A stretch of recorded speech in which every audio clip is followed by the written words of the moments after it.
Okay, there we are. Let me just quickly pour my drink and then we will get started for today.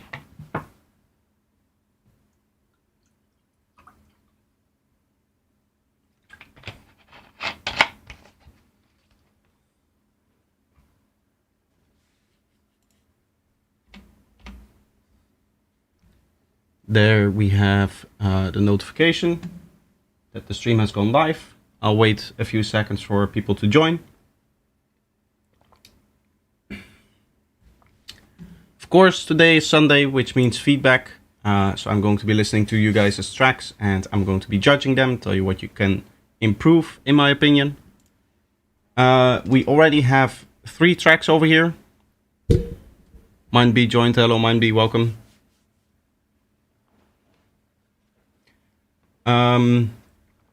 We'll check the audio later when we start playing that, but I think everything is fine. I have updated the audio again, and I went back to the old encoder, because if you remember last stream we had issues with the encoder, which should be fixed by now, because I'm back on the old one.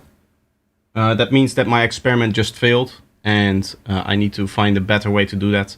Again, I'm thinking that the internet, when I get that in September, it will just be better. CBPM, how are you doing? Welcome. While we're waiting, I guess I should show this. I'll shout it out once more later when there's more people watching, but I have a post. I made a post here. Every once in a while, I just ask for feedback on the channel, what I can improve with my content. And here I made a post. Every few months, I like to reevaluate and see what I can improve in my content. I love this process, and the more information I have, the more I can make up my mind and improve things in my way of working. I know not many YouTubers ask for this, but I'd love to hear what I can improve in your opinion about my channel, both the main channel as well as also Projector, which is of course the secondary channel that I have now, where Conversations with Projector gets uploaded. Which I also say over here. That's the exact same thing. I'd love to hear from you, and feedback or advice is appreciated, but often I get comments like make a video on X and Y.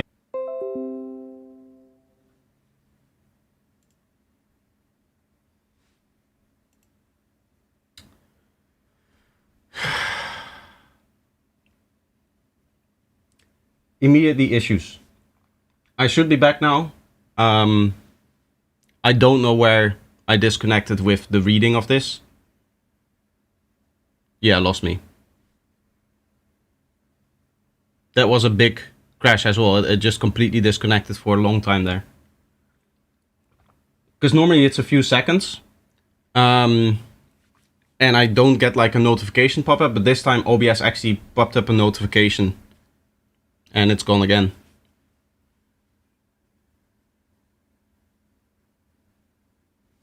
It's just crashing out.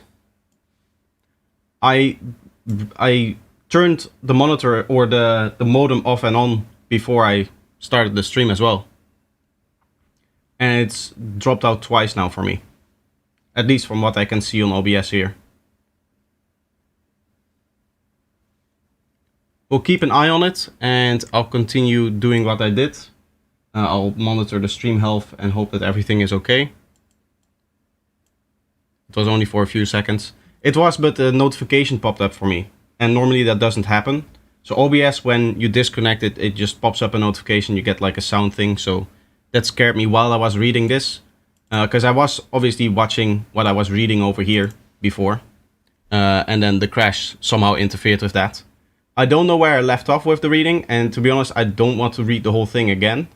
But essentially, I just asked for feedback from you guys. And you can go to my community tab over here. And if you want to give me some feedback on anything, what I can improve with the content, that kind of stuff, please write it over there or write it in my Discord server or somewhere. So over the next few days, I can work out like a few ways to improve my workflow and things that I can do to make it better. Very specific tips would also be nice. Maybe there's something that you see in the editing that you don't like, or in the way that I record things that you don't like. That kind of stuff is all helpful. Hopefully it should be healthy now. Hopefully everything should be coming back in a little bit in terms of viewers and stuff, but we'll get into the music. We have some music in here. As you can see, we have 1, 2, 3, 4, 5 tracks over here. This one doesn't open, or it opens strangely for some reason. We have new people as well in the Discord. And we'll start with Om Consciousness by Cosmic Currents. I think we heard this before, the last stream. Might be this one here, which has the same thing there, the same artwork. Demapsai and Enroll, how are you doing? Welcome, welcome. Your track is incoming, nice. Nice. This is very loud. That scared me very much. I'm gonna turn it down here as well. That is very heavily limited. Hearing of this cosmic vibration, a conscious contact with God. I hadn't tested the audio before I went live to see how loud my headphones were. In order to scientifically contact God, one must reach Him first through Om. So this is at mastered level. I want to check the volume a little bit here. Personally, I think that the way that it was limited before in the intro, it was way too loud. But that was just looking at the waveform, because obviously I turned it down, but I could see that it was always pushing the limiter.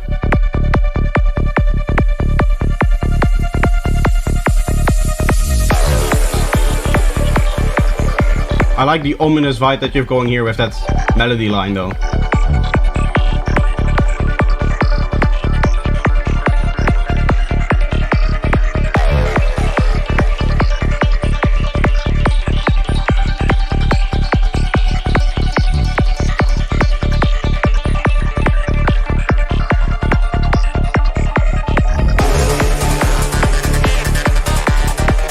Here again, we're getting a little bit too loud. Doesn't have to be that pushed up, in my opinion. You can maybe turn down your mastering limiter 1 or 2 dB, the input gain that it has on it.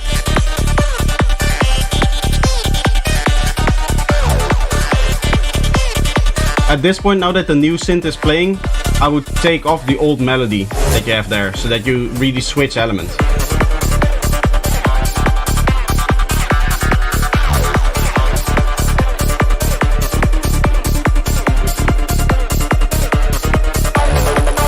Not really a fan of the hats. The closed short hat, the 16 note hat sounds too quiet. And the open hat sounds maybe a little bit too loud.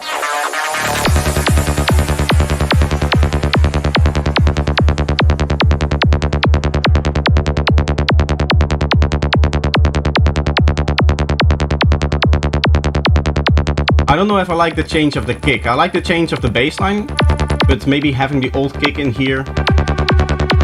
Also because the quality of this kick isn't the best. It's like zappy as opposed to clicky. A bit hard to explain in words, but it kind of goes zoop as opposed to just a proper click that you want out of a transient.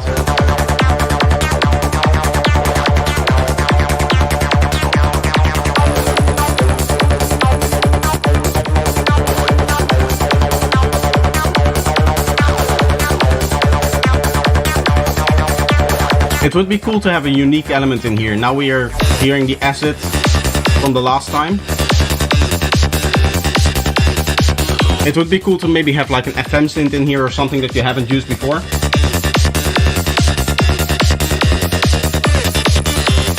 By the way, I'm trusting you guys to tell me if the volume is off balance between me and the music. Because I got scared when first playing this track because it was so loud.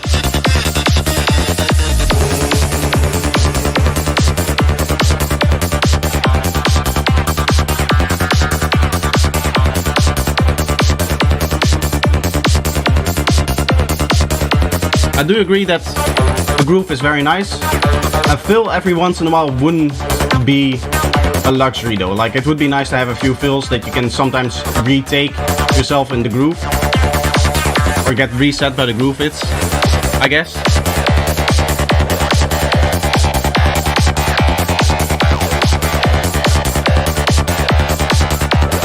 I'll try to keep this volume balanced then. See if I can keep it like this. I can just check what the loudness is over here, and that at least gives me an indication of the peak, right?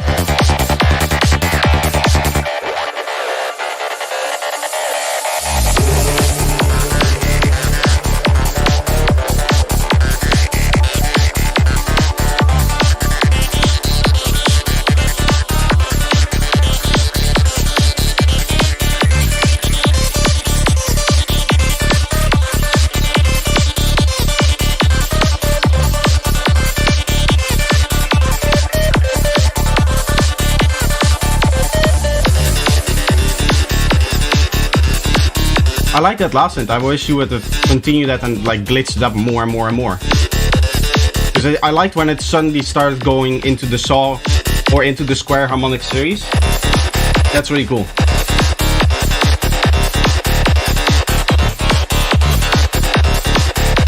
I also like this though. Again, a few fills between these switches of the elements would be nice.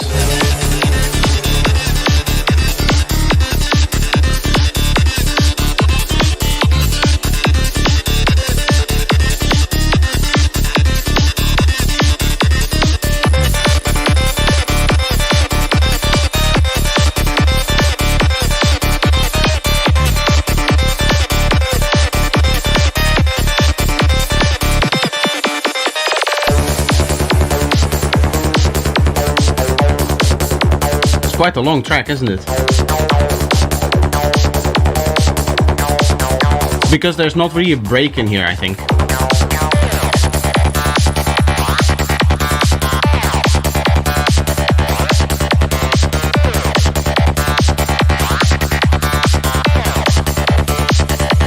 I don't know if you guys pick it up on the microphone, but I have my AC running. Turned it off now.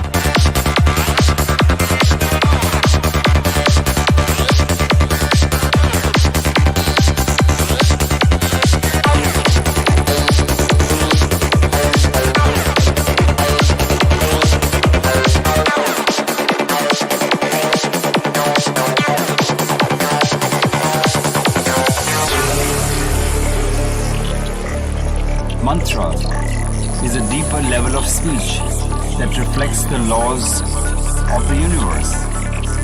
What is called dharma, that which upholds in Sanskrit.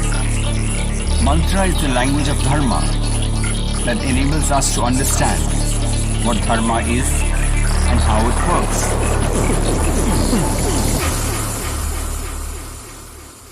So what you did is you wrote a breakdown and put it in there as an outro, which is a strange thing. I think the structure is a little bit strange in that you have a continuous, like, big segment of drops with no break in the middle somewhere. So the outro that you have now would maybe be useful for a nice break between some parts here. To be honest, when it comes to this structure of the track, I would personally choose to go with a like 3-drop structure because you have the secondary bass line. What I would do is say that you're writing out the track. This would be the intro. This is not to scale, obviously, with what is happening in the DAW. But this would be the first drop here. And you would have, of course, some fills and stuff like that in there. Then somewhere you're going to have like a small break. Right, so this will be green. And then you'll have another drop. And then usually a little bit of a longer break over here. And then you have your final drop, like right here, and then outro. And the outro is usually just kick and bass out over 16 bars, and then like a fade out. But you can experiment with that, of course. This would be like your whole track, and this would be like 7 to 8 minutes, something like that. And what you can do is for the first and last, use the like groovy bass line, and then over here use the rolling bass line, or the other way around. And you can play around with that. But just keep it to one type of bassline per drop. And of course, within the drop, when it comes to the drop, say the drop is 4 segments of 16 bars, then over here you want something like a fill.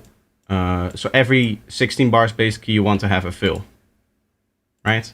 So it would look something like this, where if the drop has a 64 bars over here, then you have 4 fills in there. So this would be a 2-bar fill. So this would be 14 bars, and then plus 2 bars. This would be 15 bars plus 1 bar. So that always makes 16 bars. And that is how you structure things. So I would try to improve the track in that way, with more like proper structuring, which I think with the leads you're already doing that. The way that you were playing the leads and when you were making the switch and stuff like that. You just have to enhance that with some fills so that you can actually make the transition in the spot where the kick and bass isn't playing. Okay. Next up, we have another track of his, Ambient Vibrations by Frequency Modulation. I don't know if this is a secondary artist thing or whatever. I don't know if he is in chat even, Cosmic Currents over here. Because he posted them yesterday.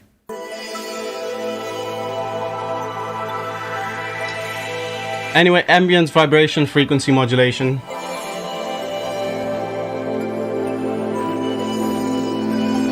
Looks very clipped again, but in a different way. It is very wide. You can see it is a bit too wide. Heads up, my track is not exactly what you're expecting. Okay. I hope it's just not like very, very loud.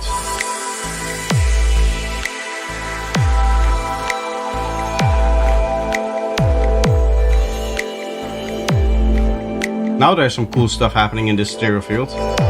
If this track isn't a dance track, then you can disregard that first comment that I made on the stereo field. If this is purely meant for headphone listening, then this works.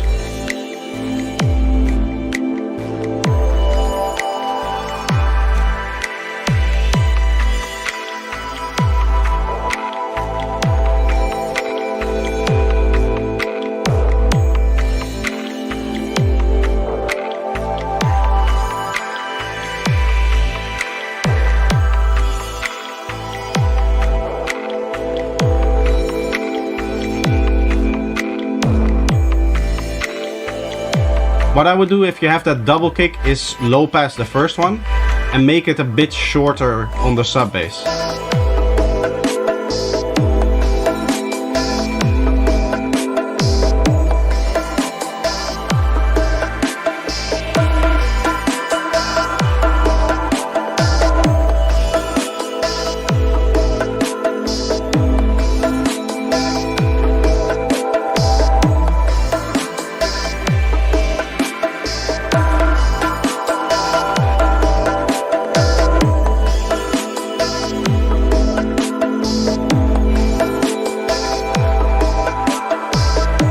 I like the slow progression that you're bringing here. I'm really enjoying it. I don't want to talk too much that you guys can hear this as well. I really like what this track is doing.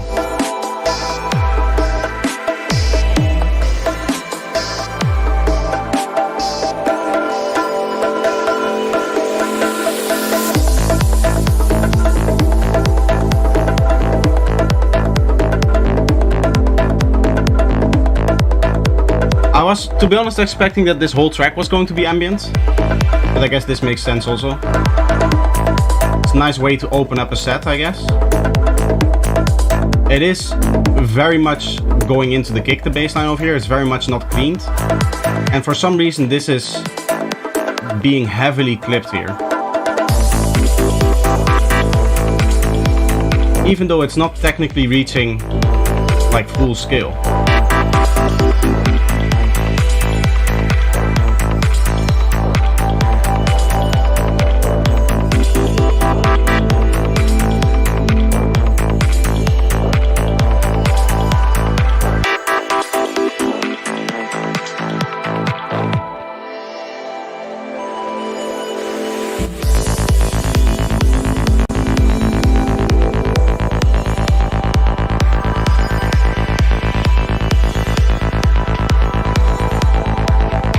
I think the bass line here is a little bit too open.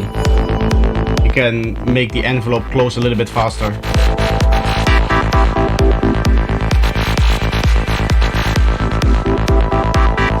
A little bit too loud on some of these synths. I would also turn the FM thing down a bit.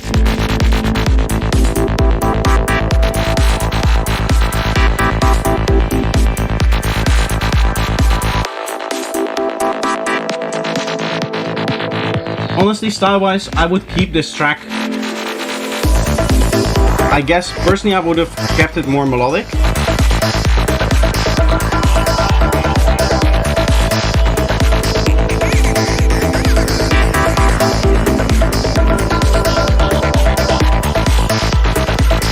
Here the track feels very full, and I think that is causing you some issues in the mix. It's not like this cannot be done like this in terms of musical idea, but it feels like you have every element wanting to take over the other element. There's no clear front to back.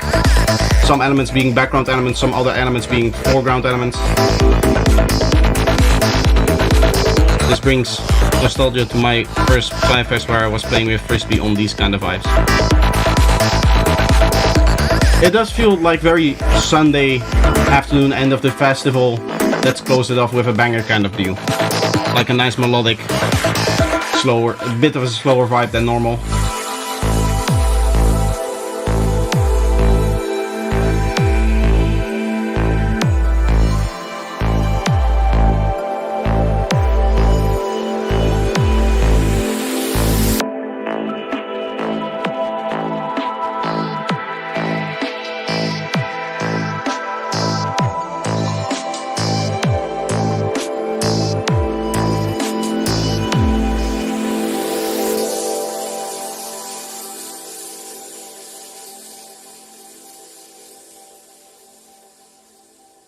A little bit of a strange delay tail here towards the end.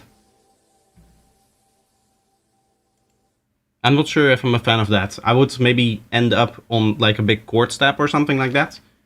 Really to drive the feeling of the track home, I guess, towards a final big moment. But I really like the track. It sounded very cool. Needs a little bit of cleaning up. Needs a little bit of extra attention to the mix. But then it's definitely a nice vibe. Next up we have CBPM. Loss Event Work in Progress. Oh wait, I can play through here again.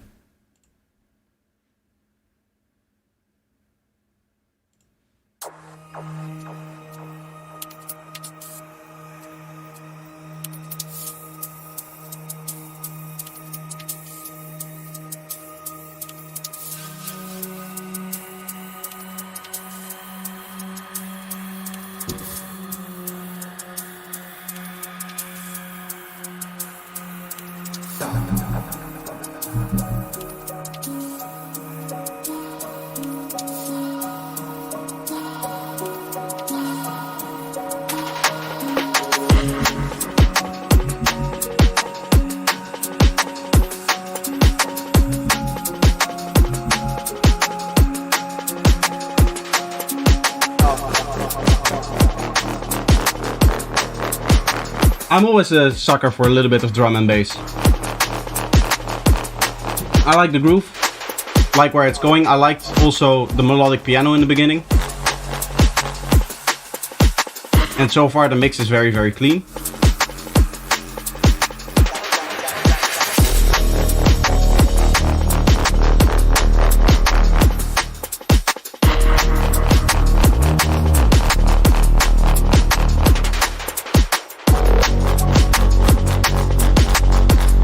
I like it. I like the slight melodic vibe that you're giving it to it as well with the piano.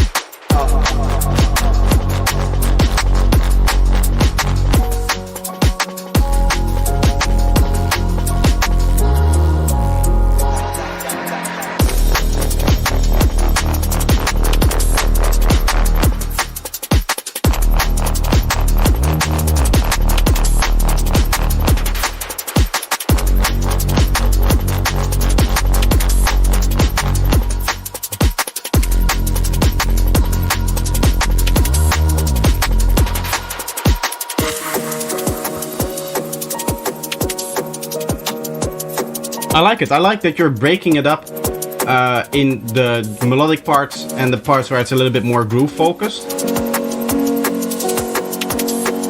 You did that in the intro, and then you did it in the drop again.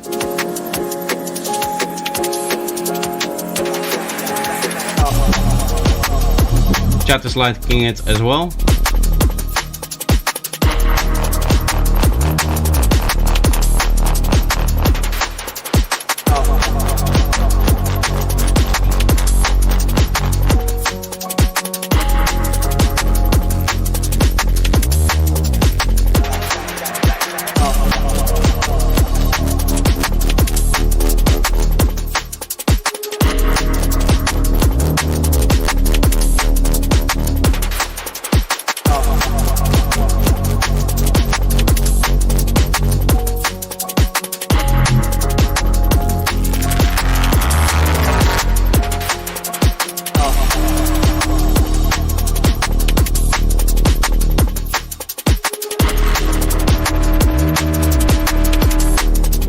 I was expecting an uplifting lead melody. I was at least expecting something a little bit more.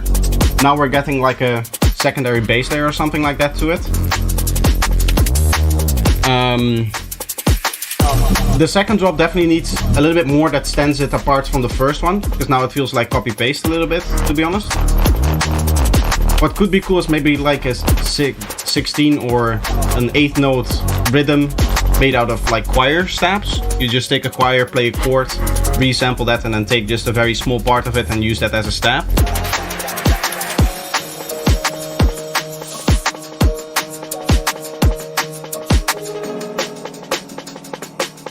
That is something that I actually very recently used yesterday in a production of mine, so that's why I'm bringing it up. Might turn into a video someday. But overall, very cool track. I really like it. Sounded really nice, sounded really groovy. And next up we have Dema. And I have a broken voice. Dema ED 151 E minor 24/6. Again, I can play from here. Just straight into it. Let me compensate for that.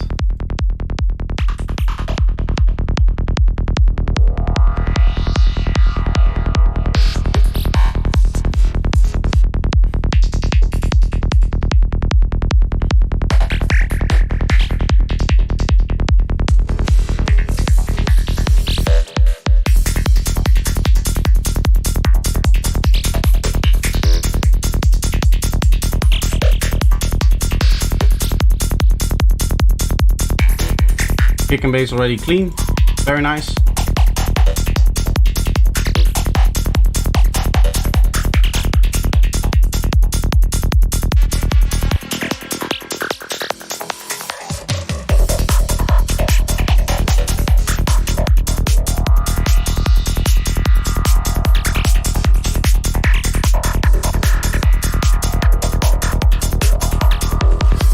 I like that this has a clearly new element in here. Oftentimes with this kind of psytrance you often hear that the changes after a while aren't as drastic. Like it goes back into the same thing.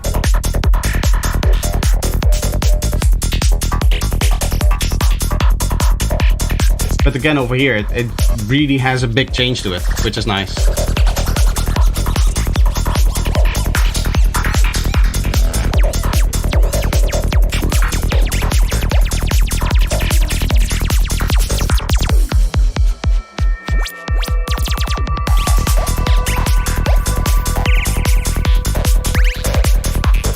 Like a bit of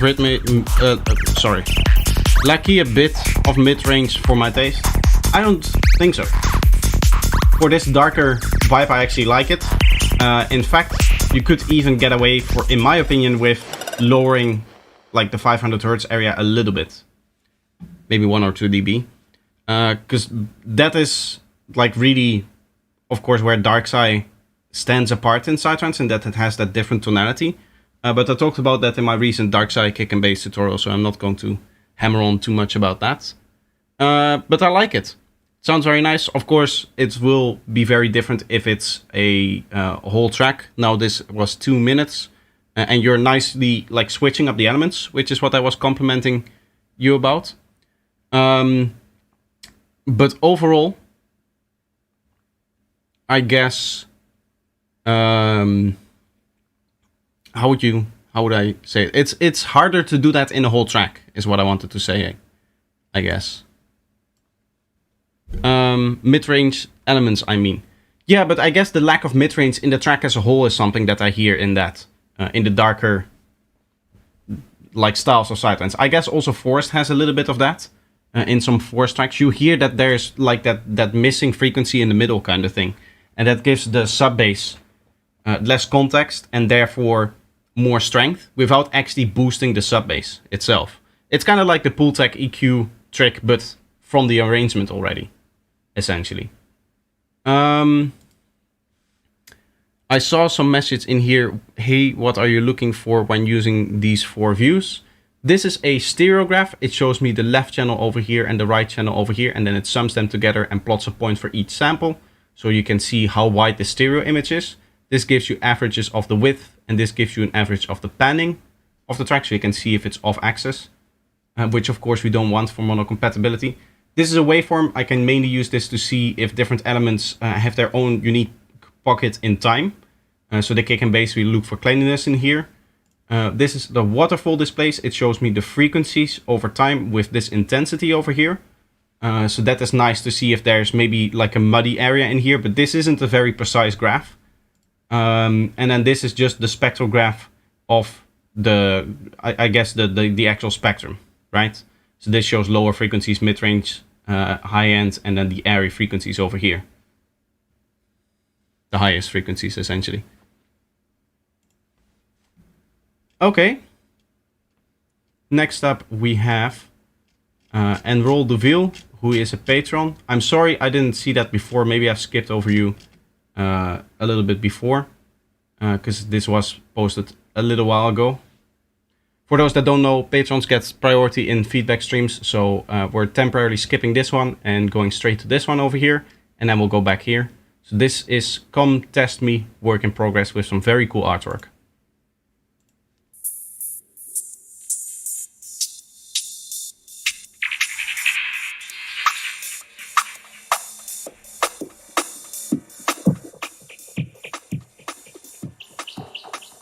I turn it down. I'll later check if the volume is actually proper. I don't know if it still rises or not. It does look like it does from the waveform.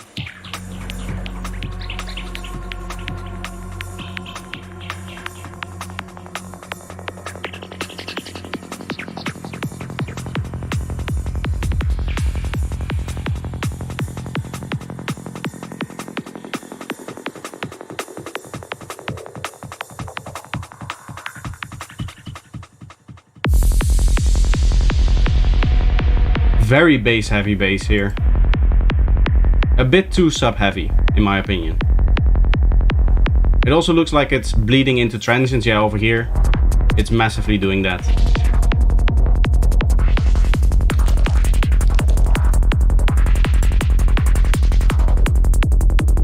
I like the composition, I like the elements that you have in here. Sound design is very nice. But the kick and bass needs cleaning up, and it needs a lot less lower frequencies here. Not a lot, I guess, but it's too bass heavy at this point.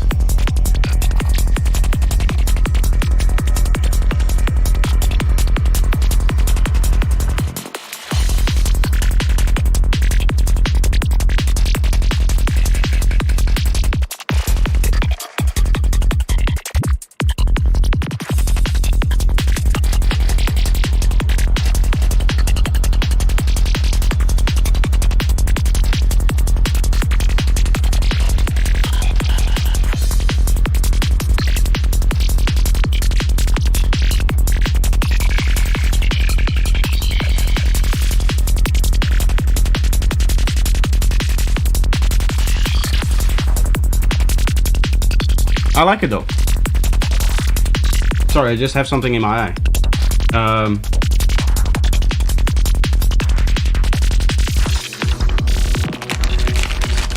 It's I'll try to continue talking, but there was something stuck in my eye and now I have a little bit of a tear there.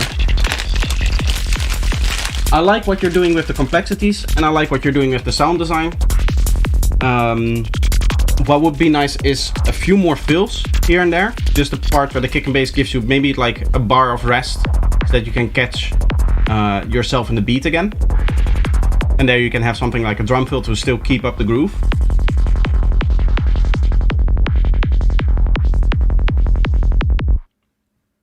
Overall though, very nice track. I like it. So next up is Naho Kakuk. I'm sorry if I'm mispronouncing that. I probably am. But the track is... Oh. The track is private and he sent me a public link. Aha. So that is actually the reason why it's not showing up in here either. What you need to do with a private track... If I go to my own SoundCloud page... And I go to my profile. Let me quickly find... Yeah. So here I have some private tracks. These were masters, I guess, that I sent to somebody to check.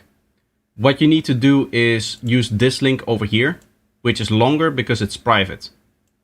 As opposed to the link that you get if you just play the track from here. Because this is a shorter link. Right, if I go this one over here, you can see that this is much longer. And that allows me to actually see the track. Because now I cannot see the track because it's private.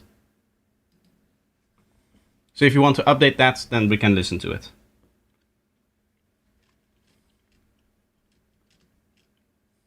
I hope that's not also the case for some other tracks.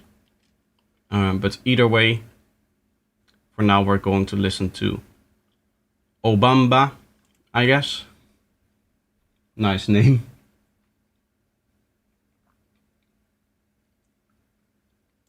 Track name is Life's Not Real, Get a Dog, 11 the Bounce. And he has a picture of our current Prime Minister. The Dutch Prime Minister. I don't know if that makes too much sense, what I just said.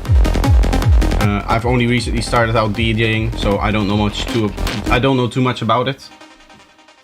And of course, not really for my for an audience. I haven't played yet, just in my room. But that's how all things have to start. Let's see. As somebody said, there was another track that they posted here. So the track that we skipped over because it was not working. Here's the correct working link. So we have Fellas, I guess, Fella 5S, also known as Naho Kakuk, with Stellar Work in Progress.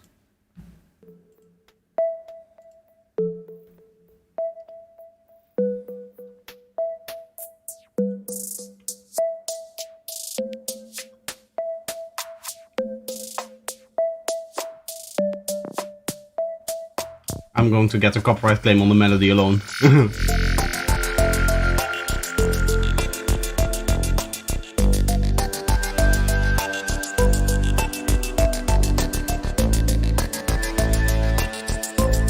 More of an ambient kind of track. Or maybe it turns into some high track.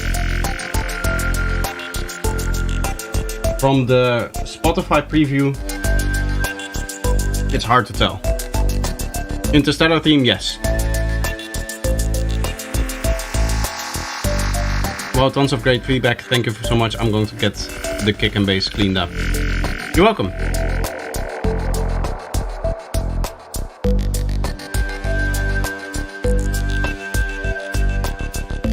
Sorry, I'm losing a little bit of focus eating candy.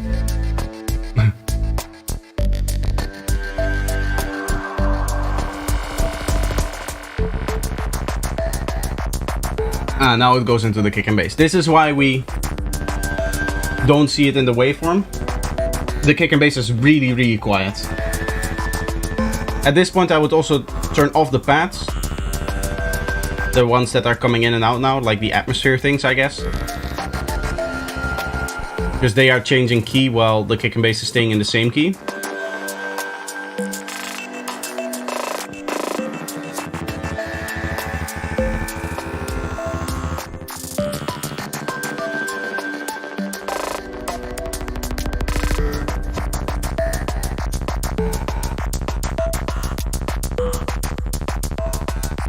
Yeah, kick and bass is way too quiet.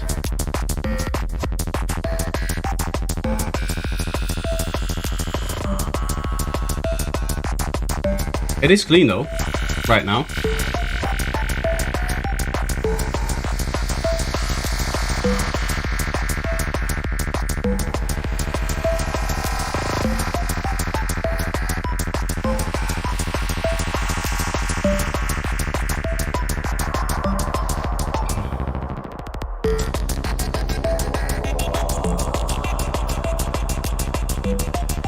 Gonna test, or I'm going to turn on the AC again. If something off that picks up on the microphone, let me know. I don't think it will. Maybe the little bleeps it makes. But it's starting to get warm here. Starting to lose a little bit of focus.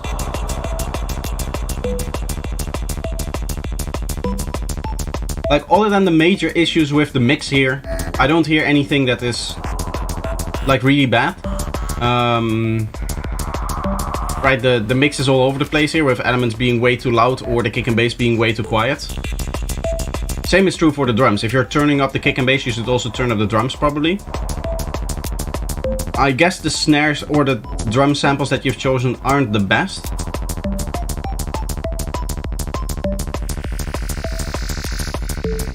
There seems to be like a single clap every 16 bars, which I'm not sure I'm a fan of.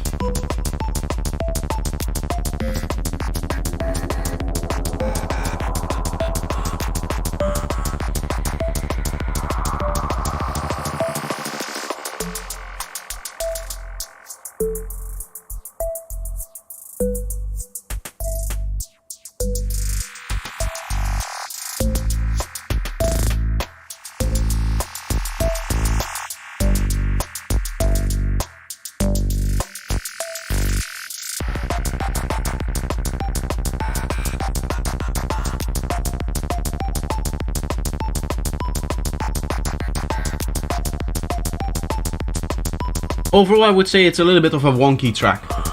Even the musical idea sometimes is not really inspiring. I did like the last fill that we have, but sometimes you have the, as I said, the atmospheres in the drop, which sounds a little bit strange. And then the other thing is, it doesn't really progress in any way. It's just the bleep throughout the whole thing.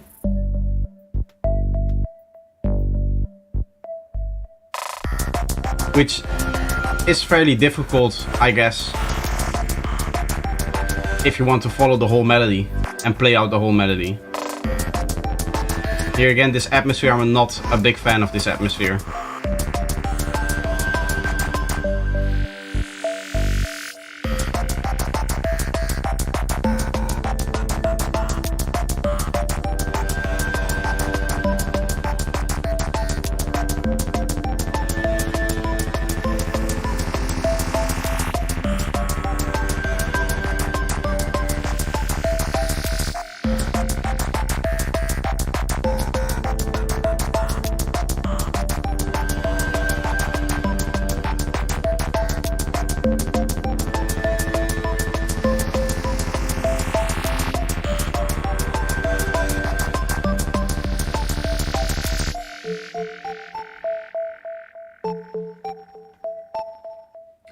It's a cool idea. It just needs a lot of looking into the details of it. It needs an upgrade to the mix. As I said, the kick and bass is way too low with the rest of the track, and the drums as well. The drums could also just use different, better samples, as I said. They sounded a little bit off. Maybe it's also because they're like very quiet and maybe not processed, something like that. But it sounds very off in terms of the mixing, and therefore it's hard to judge. Overall though, I also thought that the musical idea could use a little bit more progression. As I said, at some point the bleep just being on there throughout almost the whole time is going to get annoying. So maybe a little bit of extra changing throughout time, maybe have some other elements like take it over or something like that could be better. Next up, we have had this one here. We listened to this one, right? I believe we did.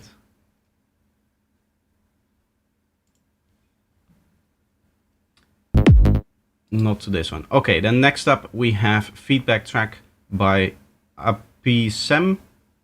Apisem, I'm not sure if I'm pronouncing that right. I'm sorry if it's not right. Anyway, this is feedback track. Straight into it.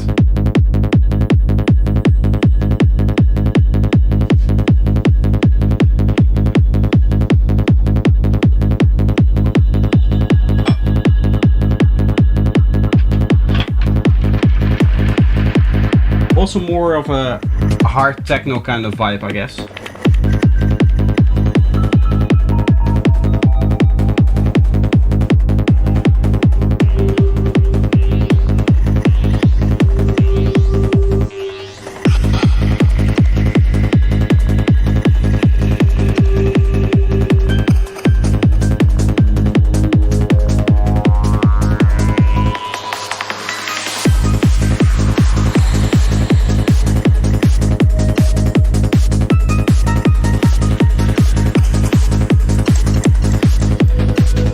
De Tuciano.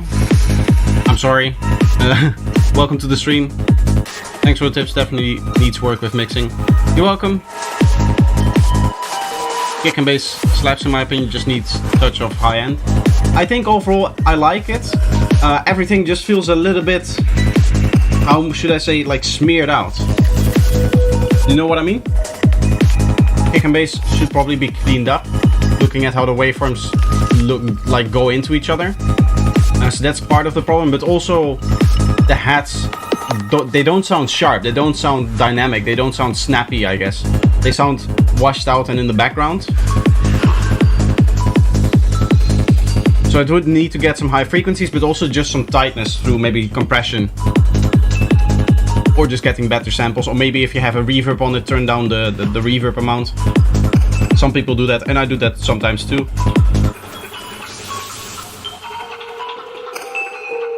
A little bit of extra space coming from the top drums can be nice. But it can be an issue if you use too much of it, and it's going to lose the spiciness of the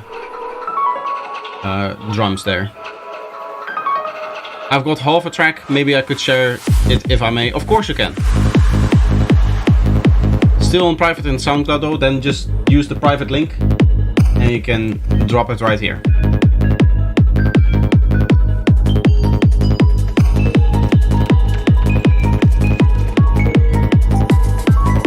Just to see the level improvement. Yeah, that's exactly where this is for.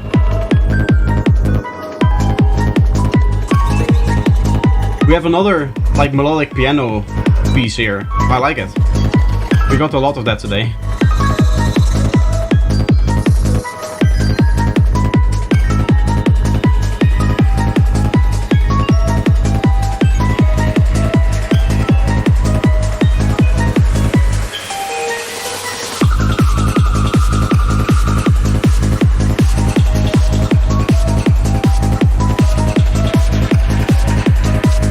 Kind of like a horrorscape here. I don't think you should come back into the piano in this part. There was like a clear fill there. So maybe put some other sounds in here so that you have something that differentiates the last section with this section. I'm sorry, that differentiates the last section with this section. There, I do speak English.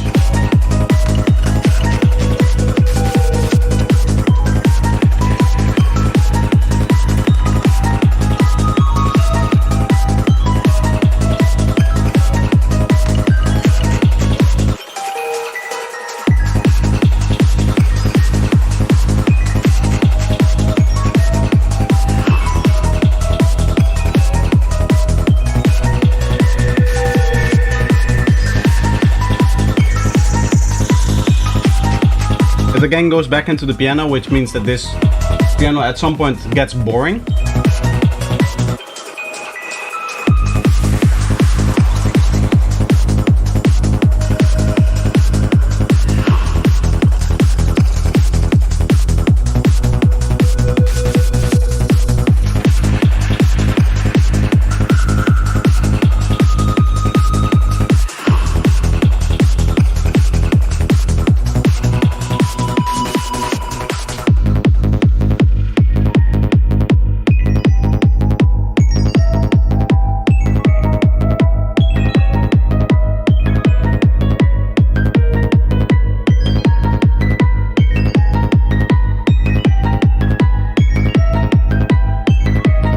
be honest, is if you're in the middle, don't use the piano and have it come back here. It has a lot more emotional impact, in my opinion.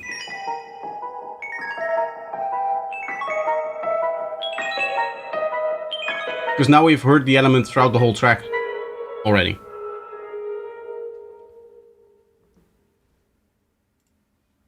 So in terms of songwriting, I would change it up a little bit. I would make less use of that piano. And in terms of mixing, it all feels like it's lacking a little bit of that edge, a little bit of that punch, a little bit of that sharpness that I talked about before. Also like in regards to the drums, but also some other parts. Kick and bass needs to be resampled, of course. That kind of stuff. I'm trying to figure out how to get my kick and bass clean, but I have group processing on the bus.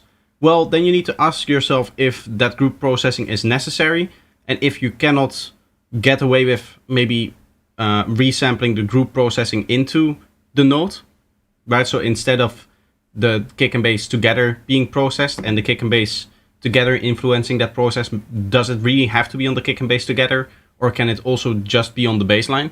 And then that way you can include the process into the bass line or into the resampling, I guess. And otherwise just ask yourself, like, do I need that at all? Right? Like a high pass filter, a lot of people say you need to high pass elements at like 30 hertz to get rid of the rumbles. For sidetones, just don't do that, because that introduces a massive phase shift for something that is relatively rarely an actual problem on the kick and bass itself. Right? So those are some of the things that you can do. But it probably requires rethinking your kick and bass workflow.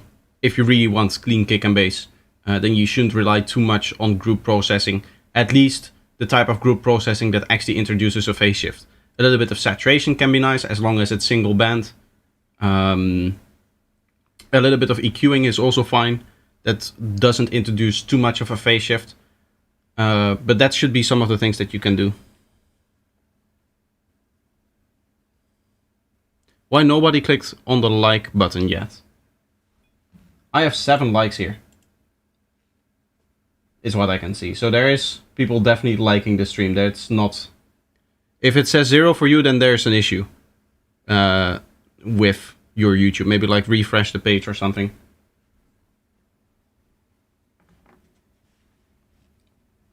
I do like that you're pointing it out, because that makes people do it. So thank you for that. The next track is Beat Knock Tuned Final Top Line. This is a Google Drive one.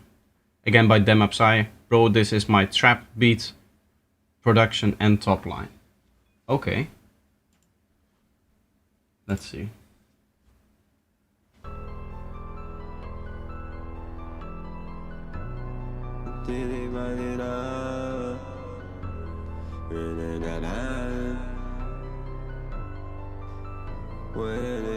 Honestly, I don't really care too much for rap, so I'm not able to talk about the way it sounds and that kind of thing.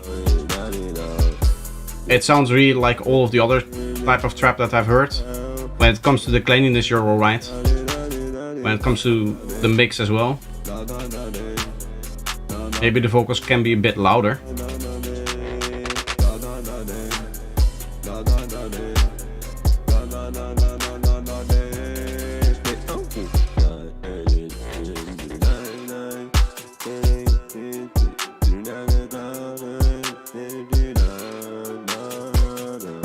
To be honest, I don't even know what you're saying here.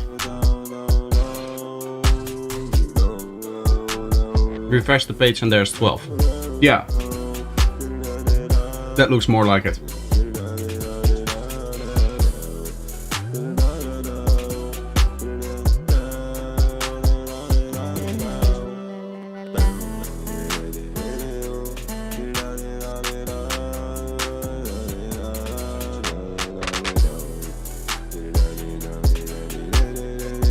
Is he just singing like random... I'm sorry if this is not the case. I'm really sorry if this is not the case. But are there just random tones in here to indicate to the person like purchasing this beat or willing to rap on it how to do it?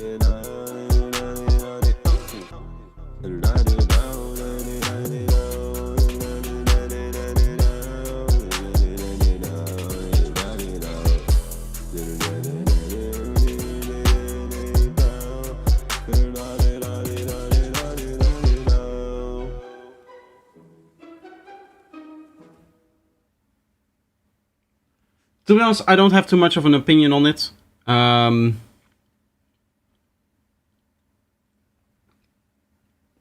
It's rap, so to be honest, I don't even know too much about it.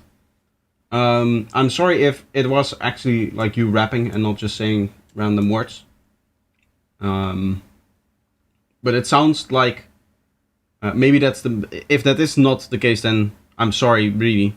But that means that the mix really isn't doing you any favors, because the vocals can be louder in like relative to the rest of the track, I guess, to the beat, I guess. Until what time do you stream? I have no idea. At some point I just get tired and then I go off. Then I go offline. But probably another couple of hours. I usually also take some breaks in between. After like 1.5 hours of streaming, so in roughly half an hour I will do that.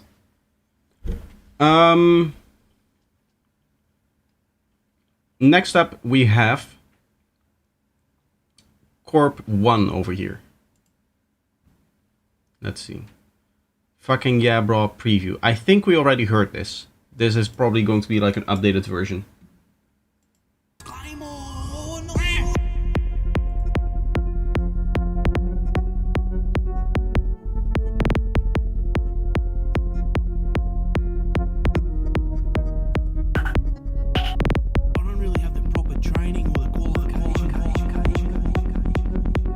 I was like, what is happening to the kick and bass? But the bass line was low pass for some reason.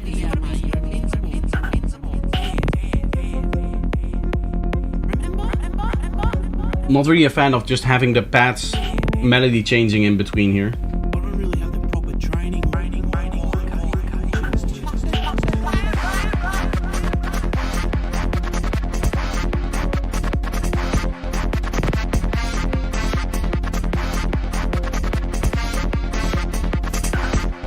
If that part where it's low pass is supposed to be an intro, the kick and bass should probably also be quieter, so that it has impact when it actually goes into the drop. Now it doesn't have that. Can I make the music a bit louder? I can do that.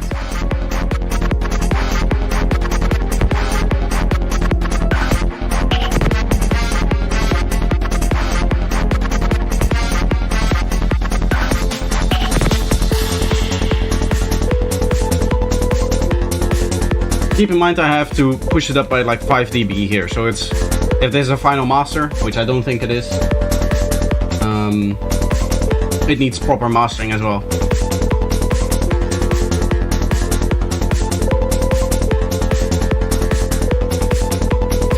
Here again, the melodic part isn't really doing you any favor because it's just sounding off with what the bass line is doing. So I would remove that melodic line that you now have of these like sine waves playing here, and just focus on the groove, focus on the part that actually gets people dancing.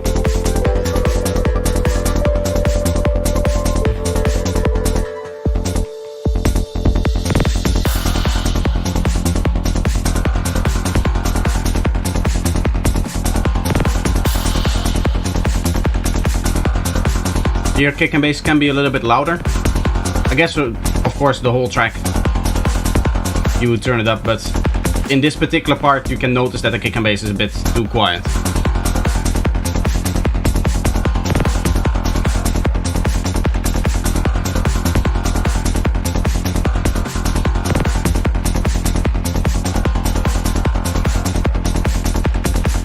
I'm not sure I'm a fan of the snare.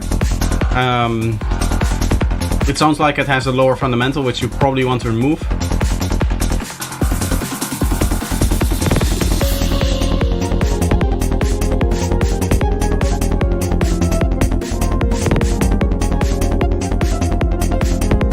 Here again, I like the melody that you're doing in this part. I do like it here. In the other parts, as I said, I don't like the pad and the melody that you were doing. But in this case, you can again hear that it's starting to play with the kick and bass in a way that it's taking it for a ride, I guess is the way that you would say that. Because in technical terms, the kick and bass is not changing pitch and then the melody is. So it sounds like the kick and bass should, because the kick and bass is playing below the melodies in terms of the mix. So by turning up your kick and bass, you're not going to have that problem. Then the melody is going to play under the kick and bass, essentially. I hope that's a good way to explain it.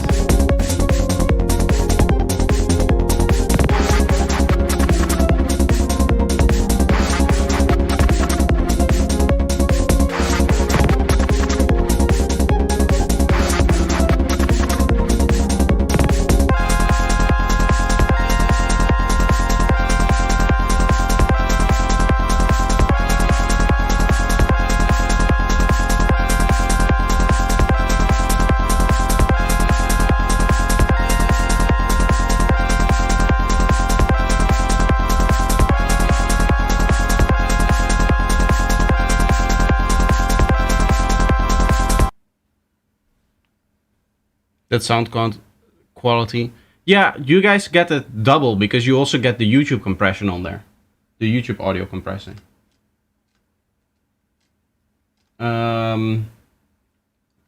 We have 3 more tracks here. I do want to say I like the ideas that you had in this track. I like what you were doing, but it needs a little bit of extra work. Especially the mix-wise, as we discussed, the kick and bass being a little bit too quiet. And then also arrangement, maybe consider not having those melodies everywhere. Especially the pad felt a little bit off that very first one.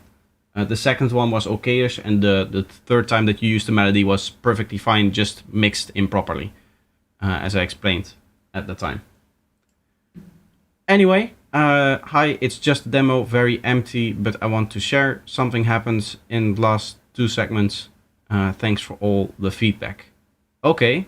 2005.mp3. I'm scared. How old is this?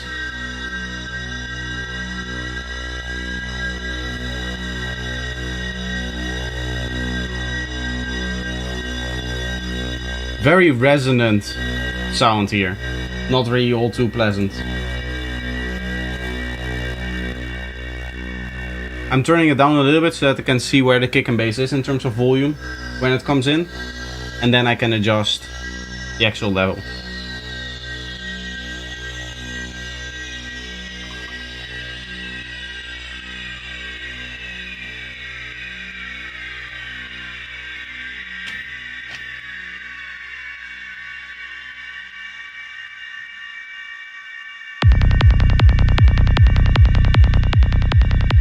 See? Kick and bass is loud. Kick and bass does need resampling. The kick is clean, but the bass line isn't clean with other bass notes. So you need to resample the individual bass notes as opposed to LFO tooling or sidechaining to the kick. Not a fan of this synth just repeating every beat.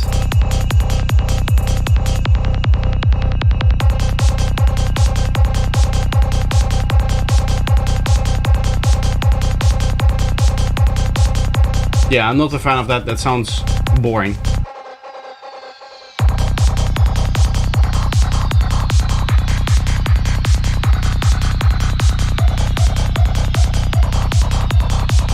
Here it changes every bar, which I'm also not a fan of. Sounds very still now.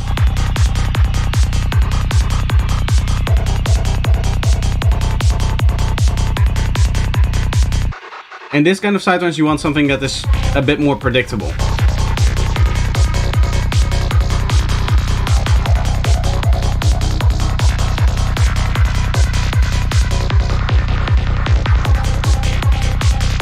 I could like it like this in just one segment. If you just use this synth in this particular segment and for the other parts you have other synths, then this could be a cool idea.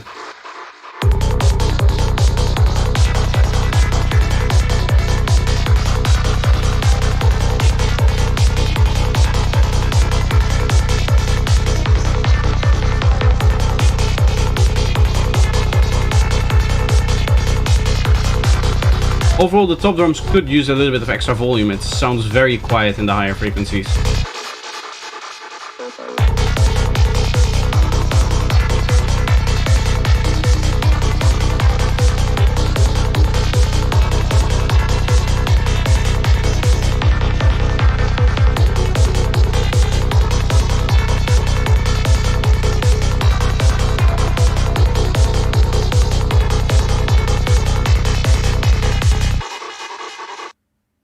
I think it becomes boring after a while having those synths continuously play. This is an error, or not, yeah, I would say an error. A mistake that a lot of sidetrans producers make is the stacking problem, where they start off with one synth and then they add a few sequences on top, and then they add something on top, and they add something on top, without ever really taking anything away.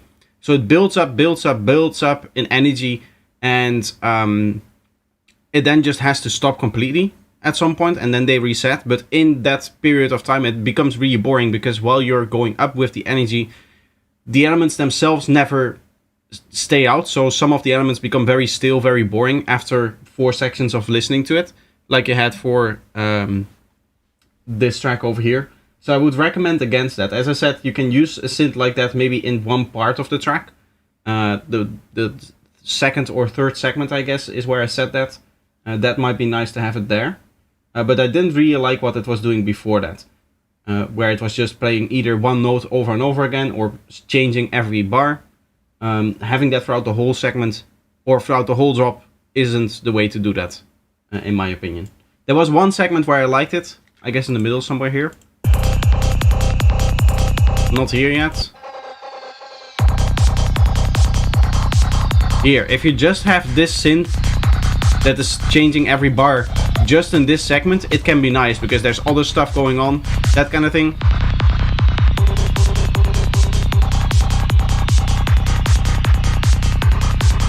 And then here, maybe already take it out again, where you had the fill. Otherwise, in this point here. Now that different synths come in, you take over with those synths and you remove the old synth. So that it doesn't stack on top, it actually overtakes and becomes a new idea that way. Next up, we have Isuko with hi lovely people, just joined the server right here. Would be a pleasure if it could get reviewed. Of course, it is sort of deep techno with a few sidetrans elements. Okay.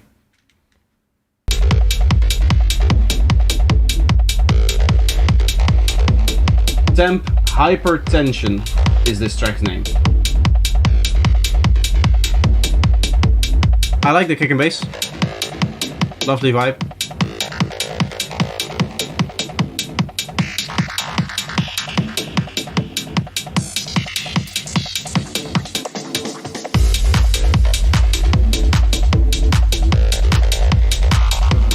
I do think it's bleeding into the transient here, the bass.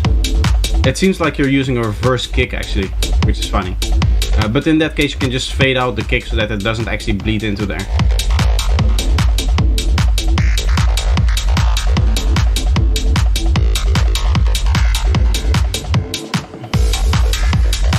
I do like this fusion of high-tech leads and techno kick and rumble, I guess. Or I guess since you're using the reverse kick drum, at least that is what it looks like. It's a kick and kick.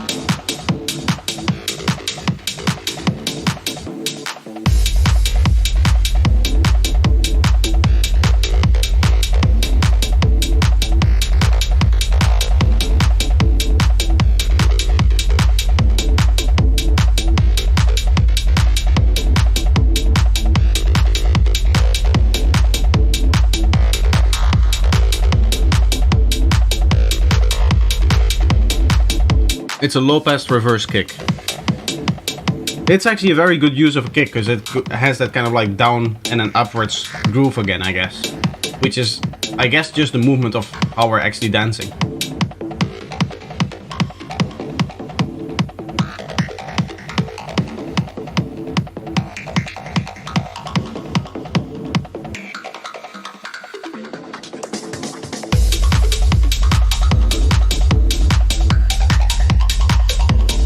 Here at some point I guess I also would become boring of the like chord things that are bouncing to the sides.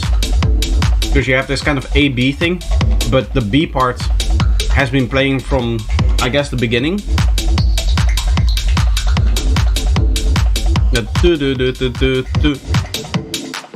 That thing there. What I would do is not play it anymore in this drop. The drop that was already playing here where we started.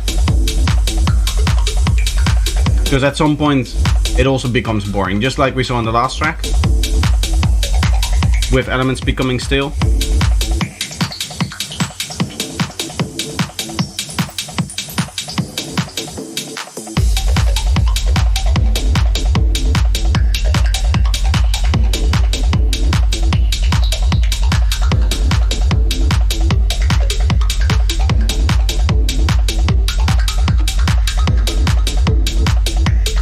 I guess a big acid line or something like that in here could be more interesting. Because now this whole, I guess, second drop segment uses the same leads as the first one.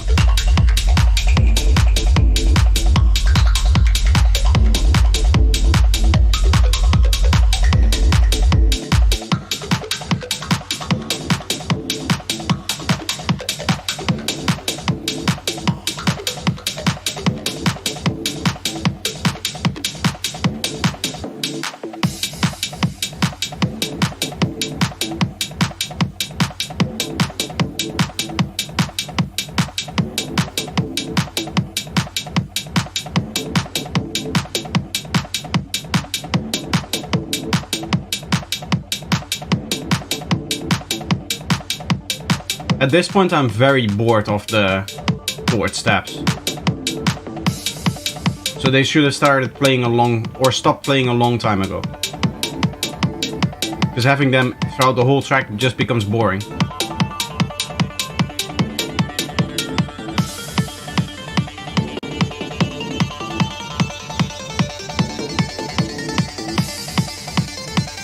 I believe I recognize this vital patch.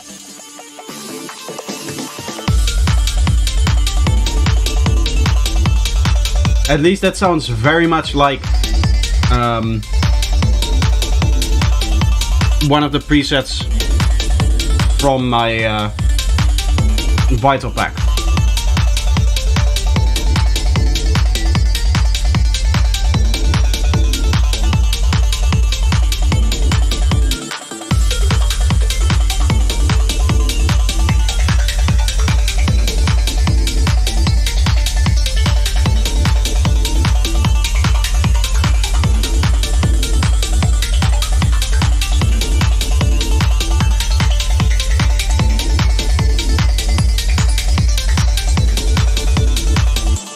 I mean, I'm not like calling you out for it or anything like that. If I didn't want that sound to be in other people's tracks, I would have sold it.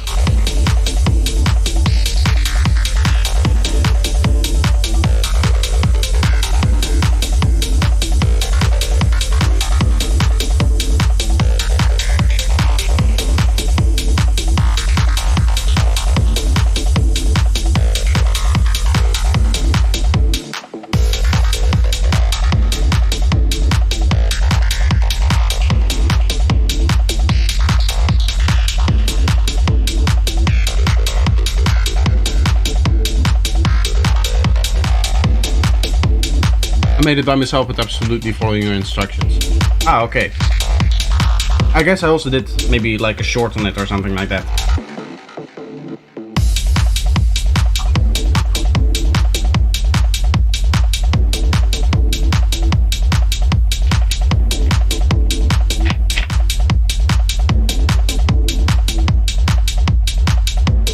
I guess the melody sounded similar but not exactly the same.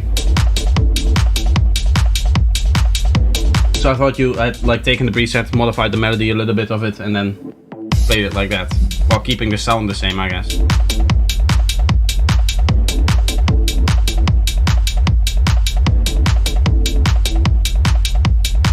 Overall, some cool ideas. I like the groove. I like the use of a kick as a bass. That's a really cool idea. There's just a few things in this track. Main thing that it is that makes it really boring over time is the fact that that element, this thing over here, is playing throughout the whole track, which usually isn't great, because that gets boring after a while. So take it out, just use it in a few parts of the track, use it carefully like any other element, and then, you know, put interesting stuff in between. The space that opens up, you are allowed to fill it in with more interesting stuff, more unique sounds. How long have I been streaming? It has been roughly 1.5 hours. I wanted to shout this thing out again, this post that I made. I would really love if you guys took a little bit of time out of your day to read this post and to check it out and to give me some feedback on the channel. I'm essentially reevaluating the way that I make content. I would love to have more information about what I can alter, what I can improve. So just leave your comments with like feedback for my content in regards to my main channel, my shorts, my live streams, also projector channel over here. Anything that you like want to say about the channel, it would be highly appreciated. I'm basically doing a feedback for feedback. I'm giving you guys feedback on the music today, and then I expect some feedback on the content that I make. Anyway, that means that it's time for me to take a quick break, and then we'll get back into listening to some more tracks after that. Of course, you guys can still submit. There's 1, 2, 3 more tracks in the queue, so we'll have some more music to listen to later. In the meantime, let me just pull up, I guess, this song over here. Could be nice. I haven't played this in a while.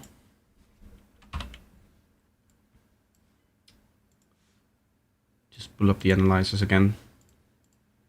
Oh yeah, that is also, I guess I can shout that out as well. The mix. The mix is doing great. The Psychedelic Essentials, or Psychedelic Essential, that's my pack. Eclipse Sound Syndicate mix is doing great.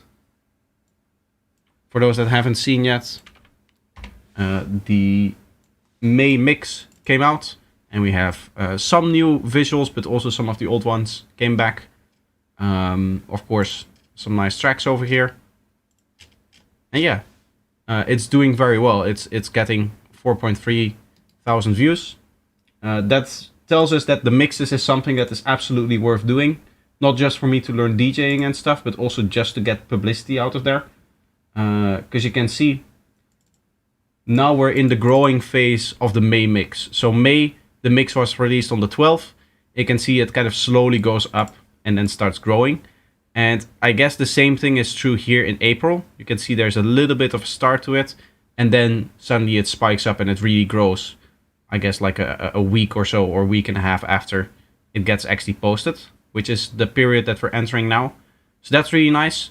And any watch time that we can get will result into more recommendations, which will result into more subscribers. And we need less than 50 more subscribers to get all of the requirements for monetization on the channel. So that's going to be really big. Once that happens, then our video should be promoted more. So that's really the next step, I guess, when it comes to what we're doing for the channel.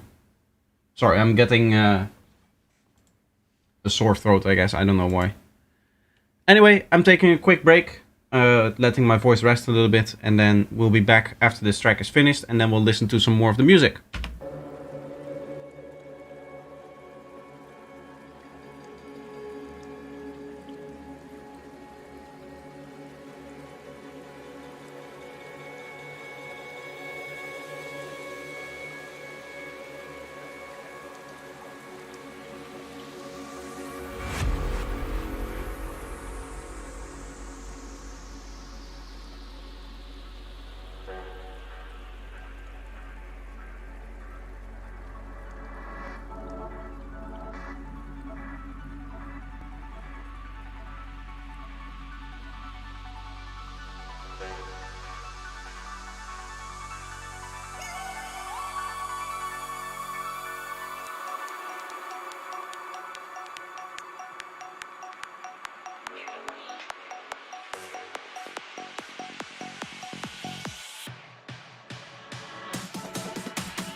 tell you what I know.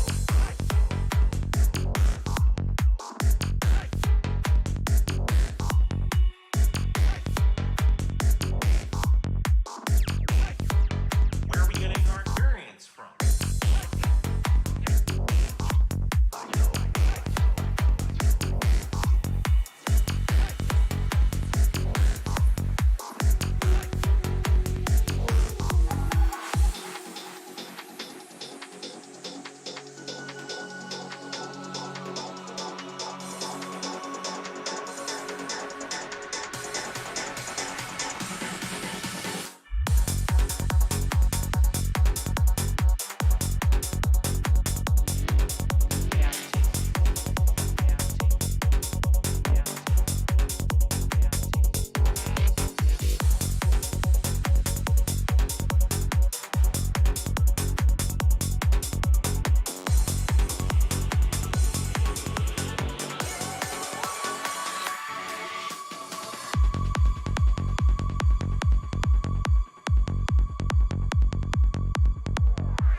It's telling me there was another error.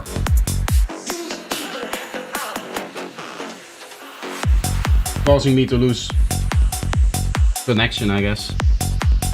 Here it tells me. Did the stream crash? I wasn't here, thanks for the feedback. You're welcome.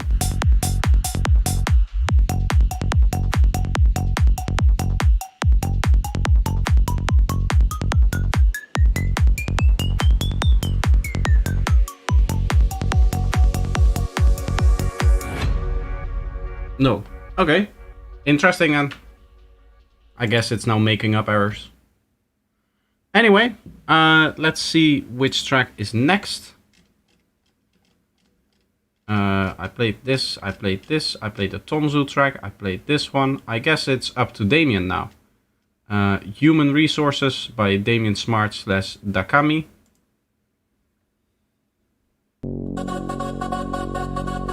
There we are. Oop.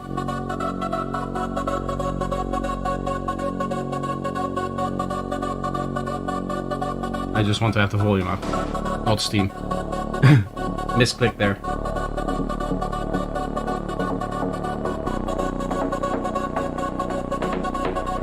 I'm guessing this is a little bit more of a progressive vibe.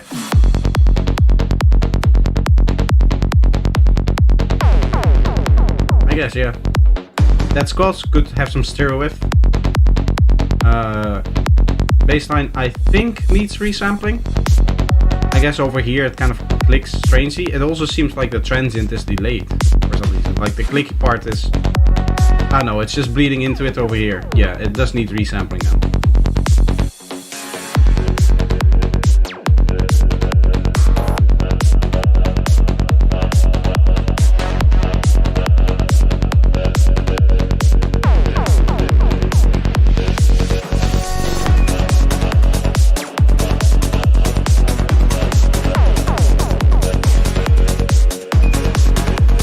I do like where this is going though, with the melodies and stuff. Our life experiences.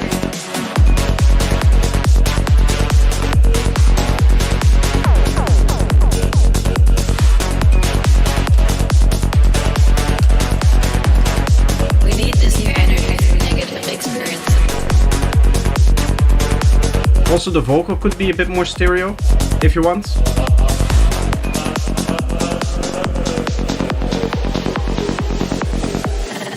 Into the stream of life.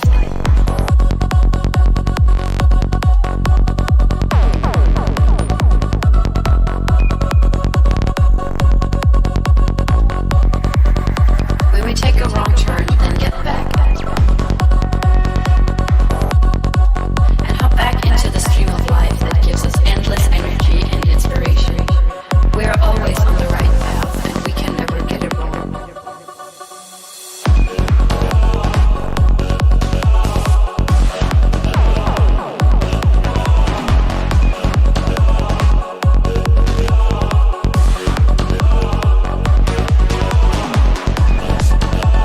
Not was, welcome to the stream.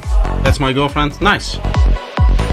It's needed for us to have experience. I do like the vocals as well. As I said, they could be more stereo, but overall I like The good and the bad. how they're placed in the track and stuff like that. They have their space to shine, right, mix-wise.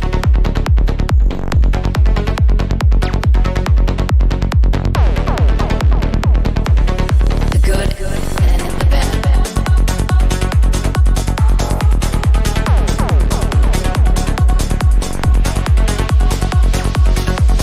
As this is a very progressive track, I would even say that this bass line itself could use some stereo with. Good old M stereo spread.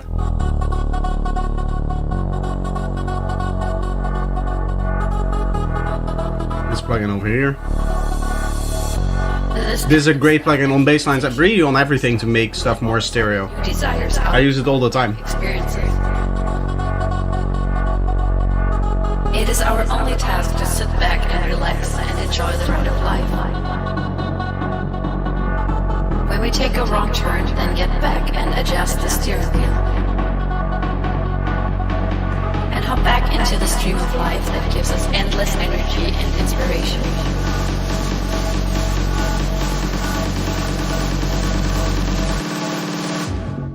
Just on the baseline, make sure that you exclude lower frequencies, of course. You set this to maybe like 200, 250-ish, and then you change tone with the bands and the focus.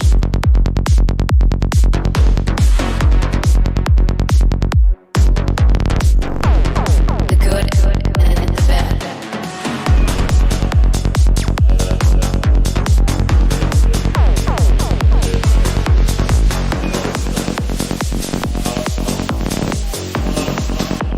We're always on the right path.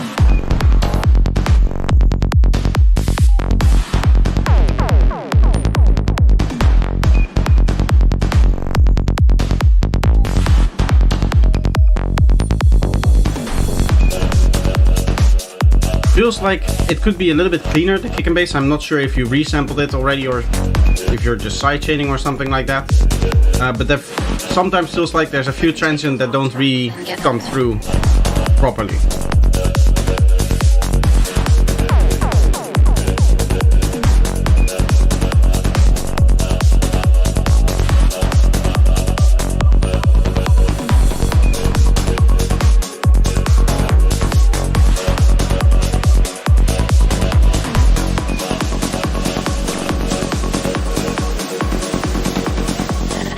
Into the stream of life.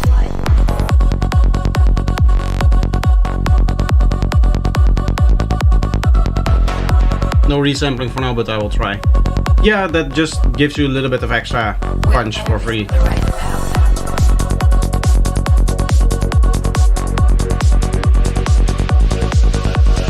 It's needed for us to have experiences and to generate references. Duality means the good and the bad.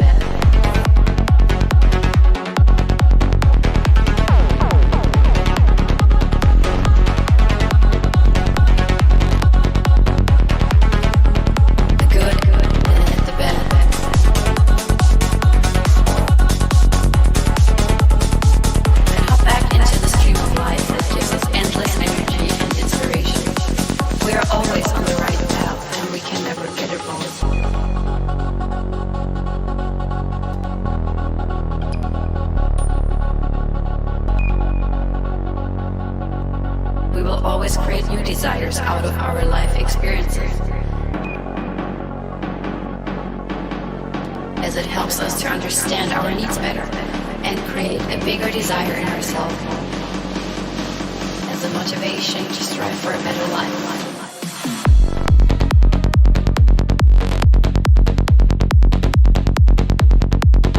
Really like this one. Yeah, me too. It's a good track.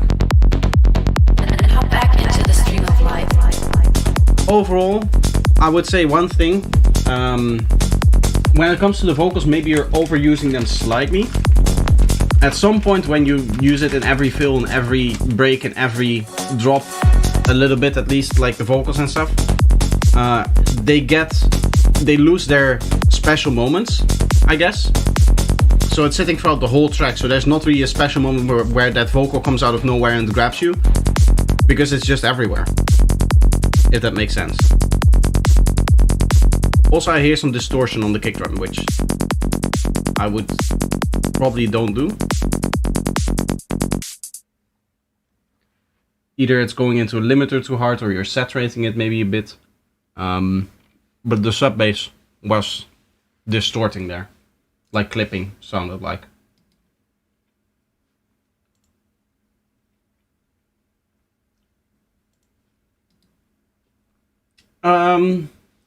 Anyway, it was still a very good track. I really liked it. Just need some work, a little bit of extra details to look at.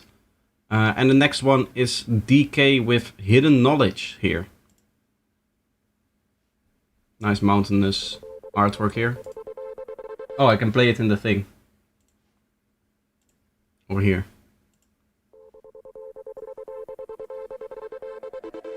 Maybe it's the clipper. Yeah, that could introduce clipping sounds, I guess.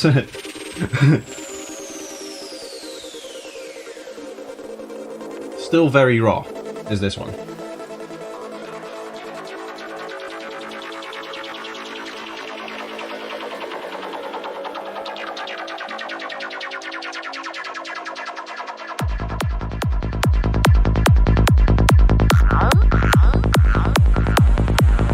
It is indeed still sounding very raw.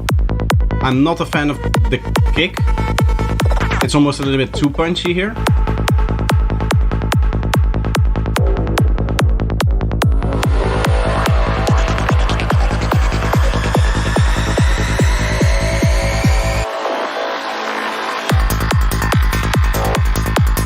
I do like that the kick and bass is clean, so that's nice.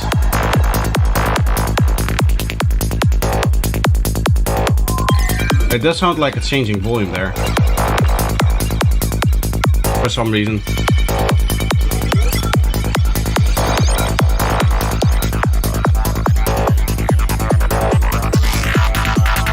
I'm also not a fan of the filtered kick, especially where it came in, it had like a little click to it. It sounded like you turned on a filter right at that moment, which introduces clicks. If you're doing that, turn it on a little bit beforehand instead, as opposed to on the kick drum itself.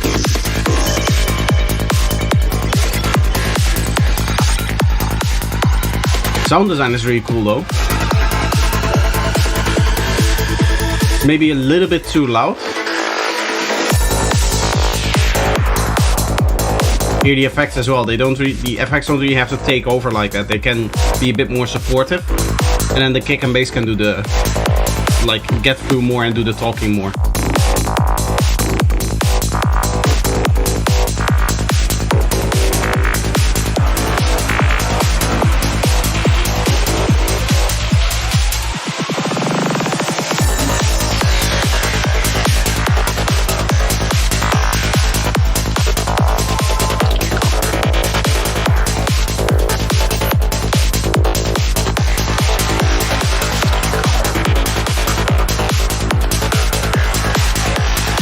The kick varies in volume, it sounds like almost.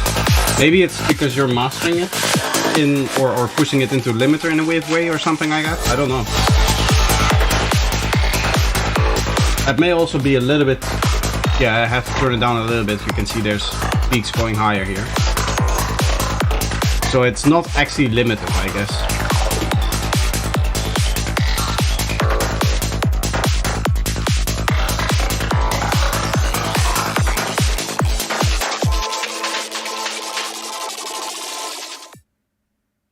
Cool stuff. I like it. I like where it's going with the sound design. Just need some work on the details. As I said, I wasn't really a fan of the kick. I don't exactly know like exactly what is wrong with it. It feels like there's a little bit too much high end, and it feels like it's a little bit too zappy and not clicky enough. But that's not really a good description, to be honest. Like, it's not exactly what I want or what I mean. Next up, we have another in progress track here, and if you got time, here's another one in progress one. It's a bit long at the moment and it needs much more time. Okay. Damiki and Larry Till, We Just Follow. Oh, again, I want to play it from here actually. I just need to teach myself that.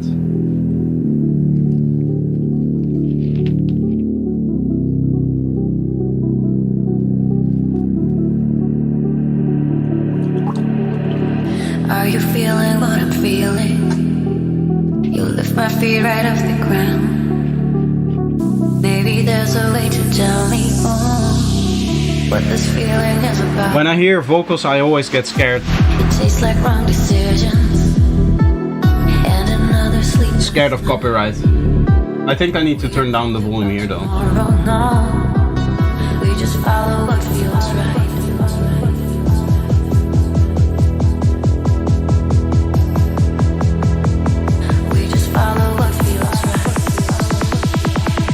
By the way, this is the last track in the queue at the moment. So if you guys want to submit more,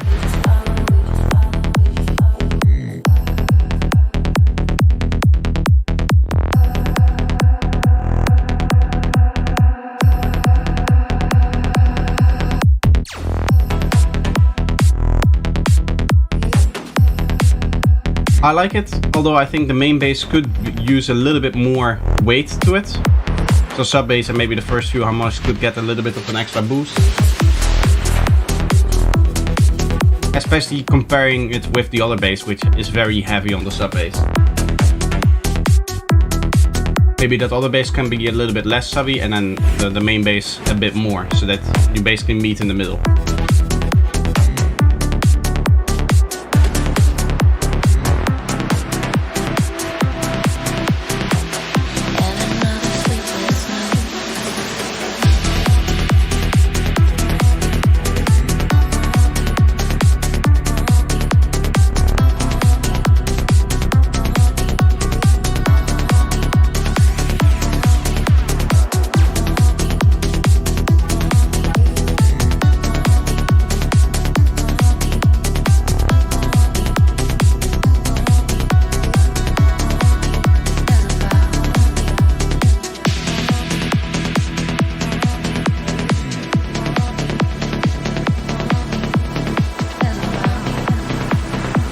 That's our copyright, you can play.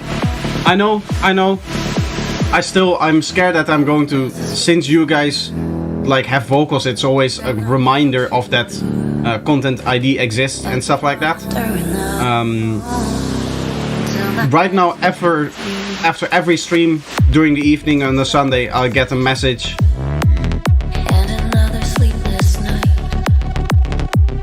So I'm scared of that in terms of the copyright. Follow what feels right.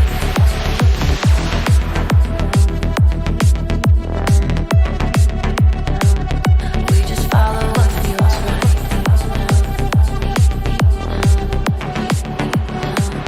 We just follow.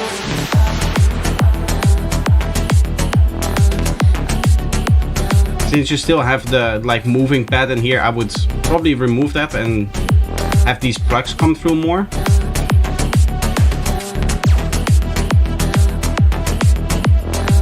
At this part at least. No content ID yet, it's not released. Then when you release it, make sure that my channel is whitelisted.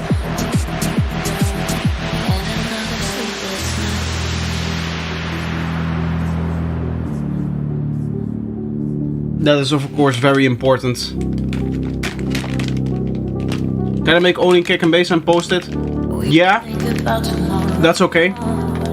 It's of course not ideal because I like to judge music, but it's okay.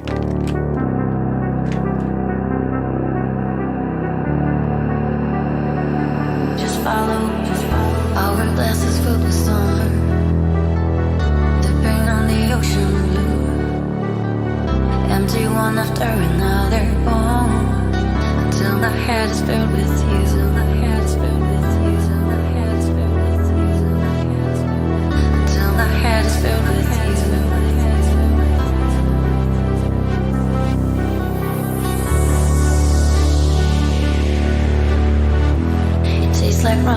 This is, I guess, the reason why you don't see super long progressive tracks like this is at some point it gets a little bit boring because they follow like a chord structure melody.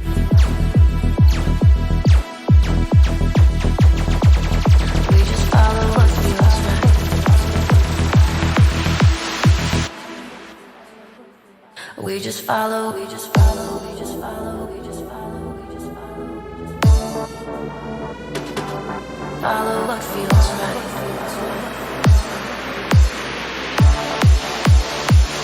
We just follow, we just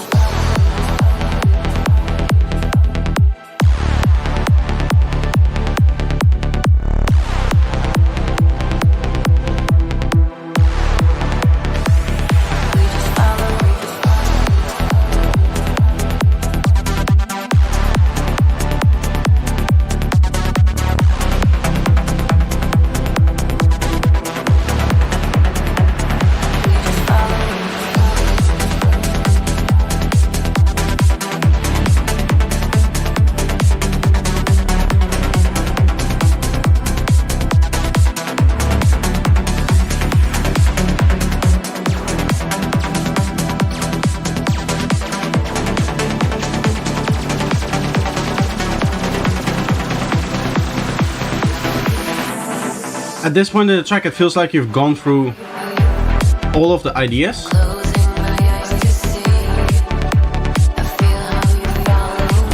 And you're just recycling them, but that's kind of the nature of what you get if you have a 9-minute progressive track.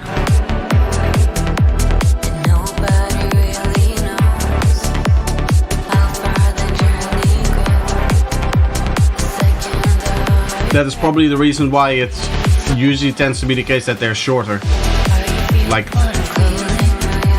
4 to 6 minutes ish. Hello, Subject Ultra. Welcome, welcome.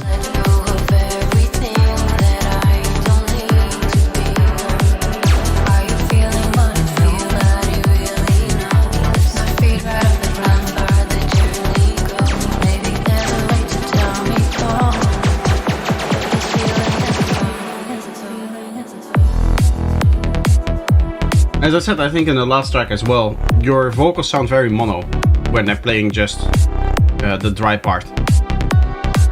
Like there's a reverb on there, but the vocals themselves are still very mono. It could be nice to have some stereo wave to them.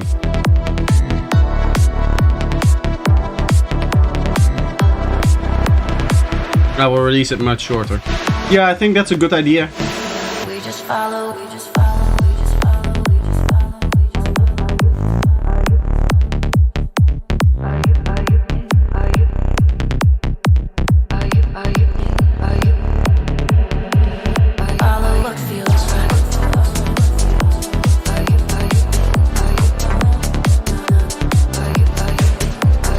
Vocal stereo as well with stereo spread.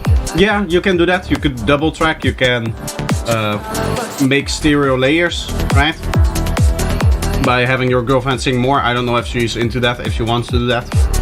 But usually what you'll have is like a few vocal takes, and then you can comb the best ones together for the main vocal and then use some of the other ones, kind of sit back in just the left or in just the right channel, so that you naturally generate a little bit of stereo wave with the different takes. And another sleepless night. But M stereo spread would also work fine.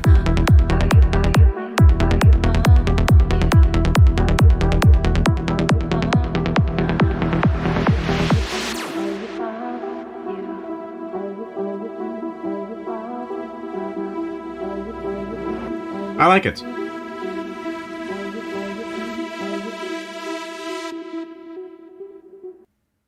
It sounds cool.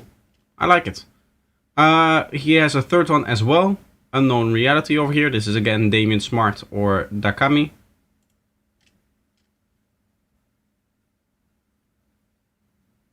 You can skip the last part. We'll see.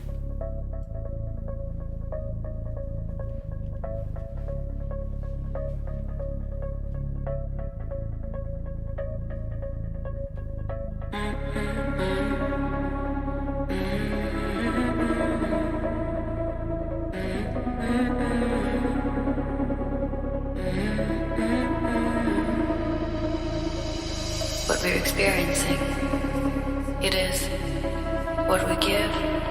To be honest, I'm not sure if I liked the first singing part on top of the melody. We live what we It create. felt it was like spoiling the melody itself a little bit. What you feel, you attract. What you imagine, you become. What you think, you create. Just having the speaking on top of it is, I guess, the nice part here. I was sleeping feet deep. I didn't know I couldn't see, but I can see the real me.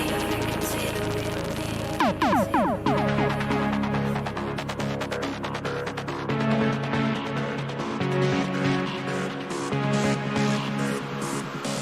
One rule in this reality that we're living.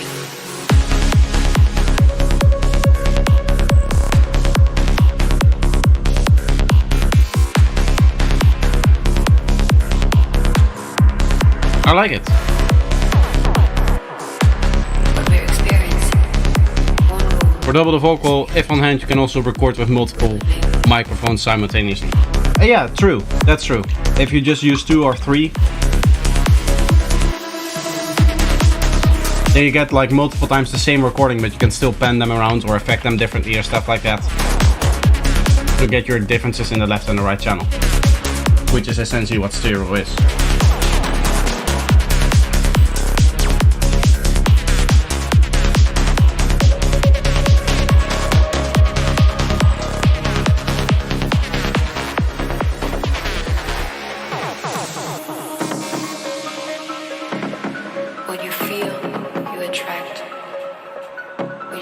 imagine. Very progressive arrangement as well here, like stopping again and then slowly building it up again.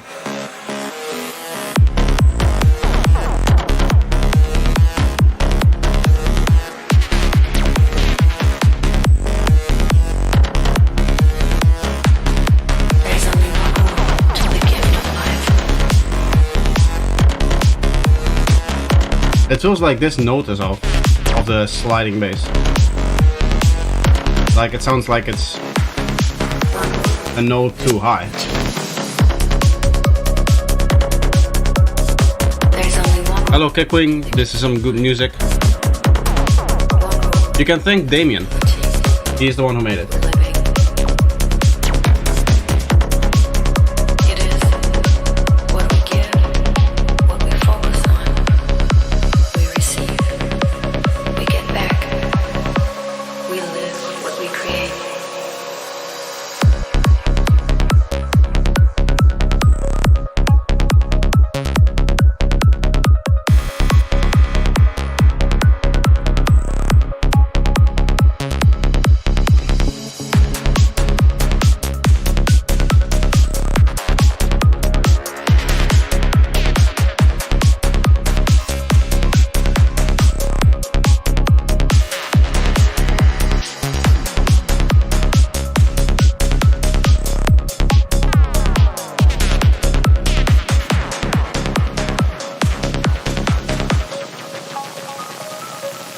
I woke up from a deep sleep.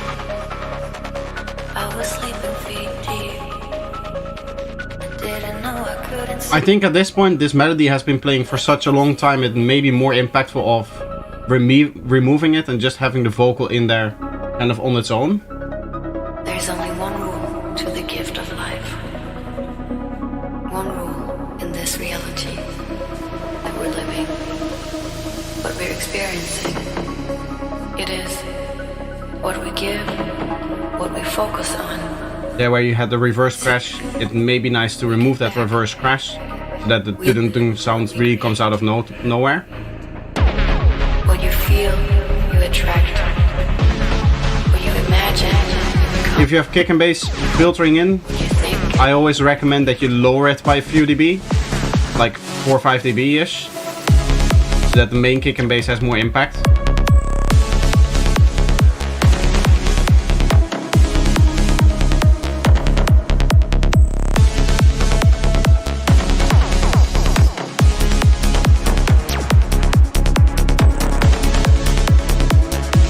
It would be nice to hear some new vocals, not the same ones over and over again. I do agree with that. It's a little bit... One of the things that I've noticed is that if you have the ability to write vocals for sidetracks, they usually tend to come out worse than if you just find them.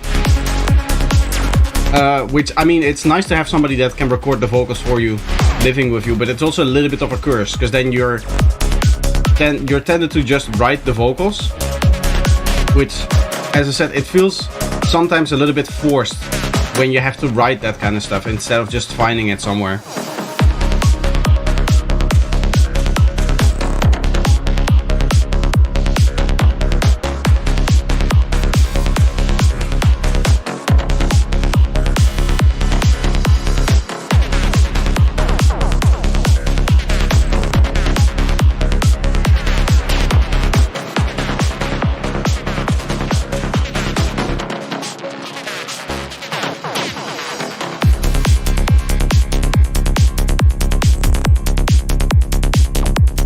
Here we just have a listen to the kick and bass. I like it. It's again clipping though on the kick, which is a bad thing. Don't do that.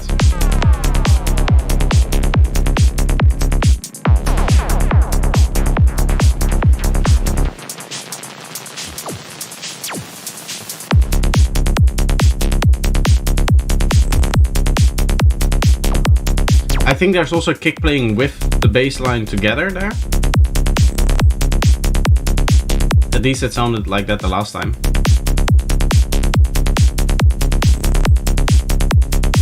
Not anymore. But if that is the case, then either remove the kick or remove the bass line there. You don't want them clashing on top of each other, of course. Cool stuff. Good stuff.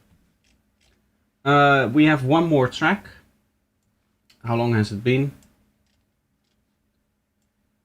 Since I started, I guess 2 hours now. But the next track is here by Tom Soul, 1911. Okay. I'm also working on this.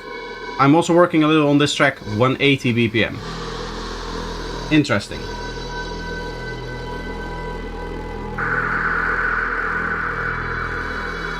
This is the last track, at least for now, that is submitted in the queue.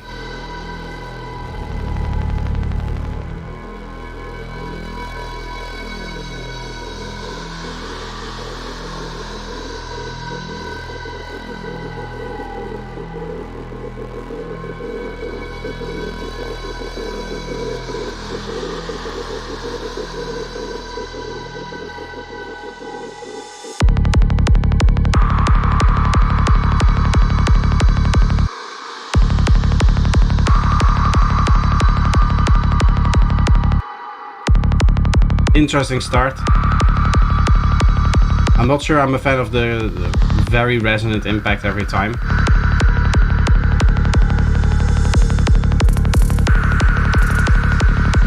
Kick and bass does need cleaning. I do like the tone of it though.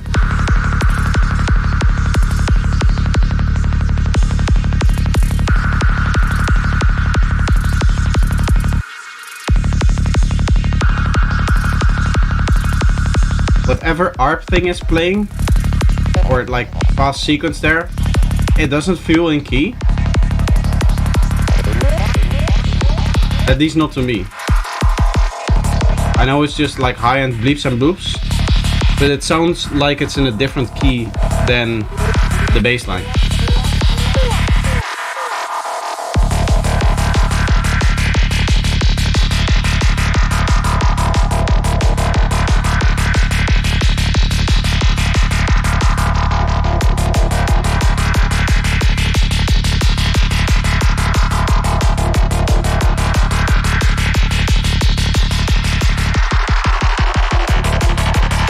A little bit loud here on the leads for some reason.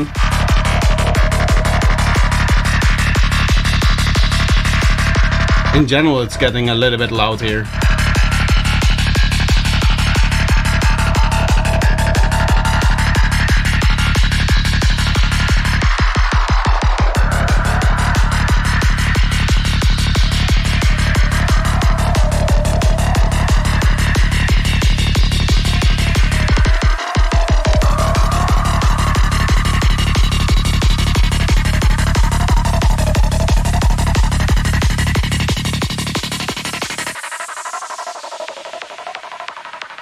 It's like Psytrance or like Darkside mixed with progressive, in that it uses a lot of Darkside elements, but it arranges them in a progressive manner and like very slowly builds up and changes very slowly, which is not something that you hear often in Darkside.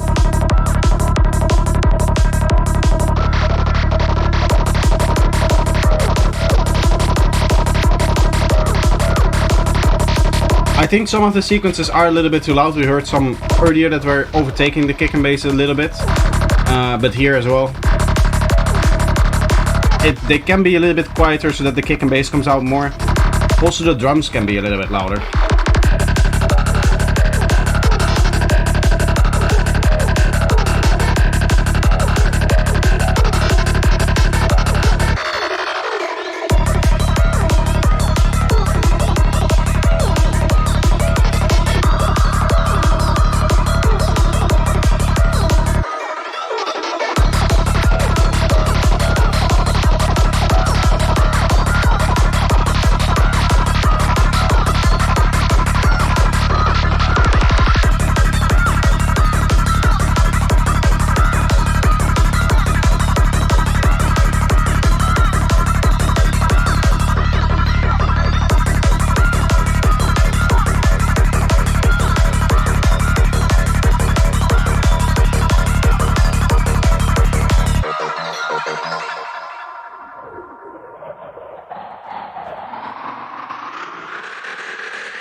Little bit strange decision here, it sounds off rhythm, where it actually changes into the stable tone. So you get a moment where it's like jarring that the kick and bass starts playing at the part that isn't in rhythm with the thing that played just before it.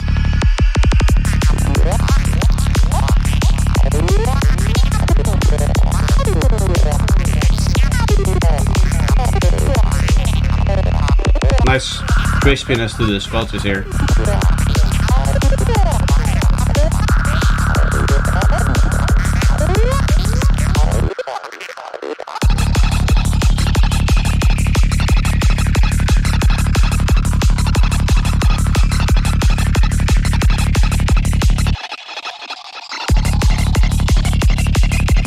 There's some cool sound design going on in here, I like this.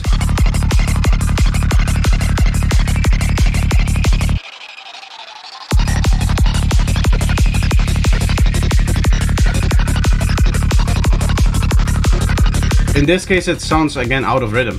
I just went out of sync there a little bit. I guess you can see it here. I cannot zoom into it, but you can see that like the note starts to play here and stops to play here. It would be a good idea to start playing the note on the kick and stop playing it right before the next transient. That way it's in sync with the actual track. Probably a delay compensation issue, which can sometimes happen if you're using Ableton.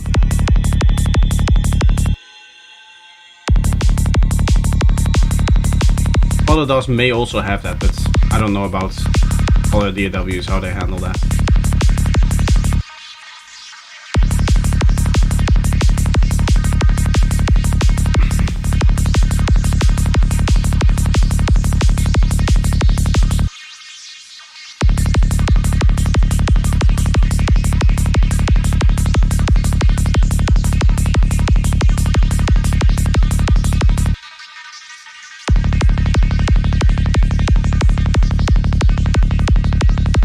The editing part is a little bit boring, but I think that you're still working on it, so you have time to improve that.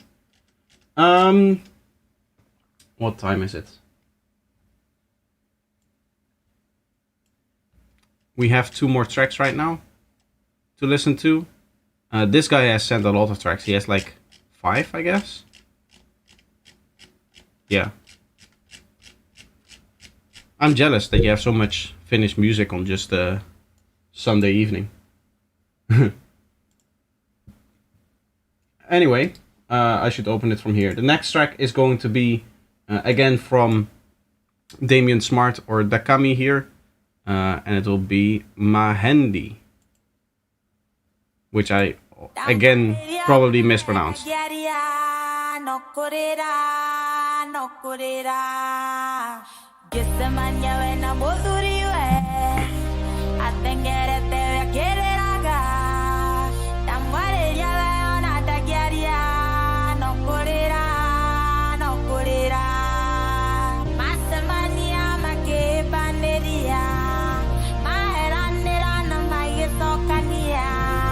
The drums and the chords don't really go with the vocal. For the vocal I had expected like more of a rhythm based thing,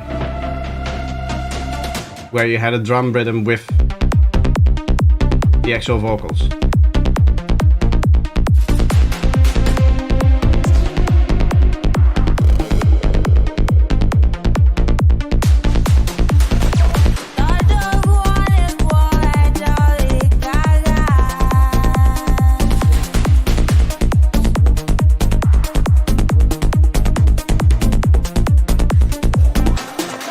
I guess we're getting a little bit closer to that style now here.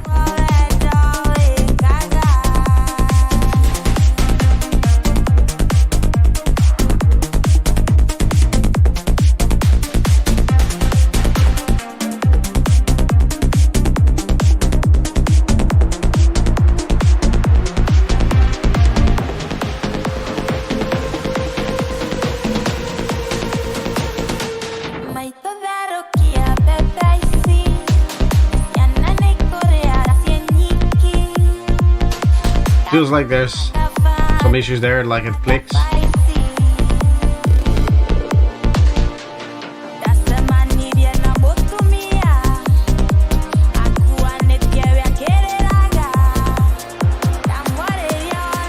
It doesn't really sound in sync here. It sounds like it's going out of sync with the bar here.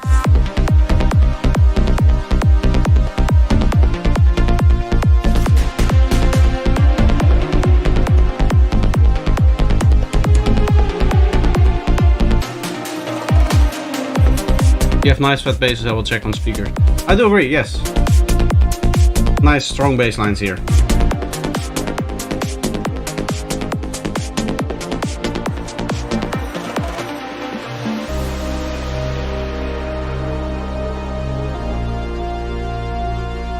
The pad here feels a little bit on the dry side, could use some reverb.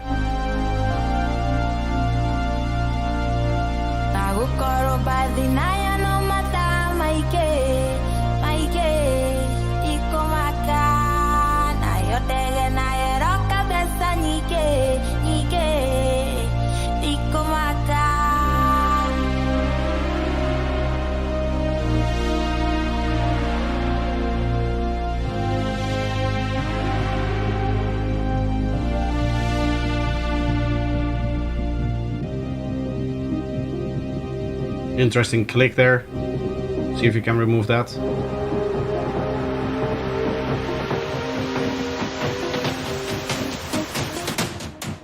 The pad just kind of suddenly stops here.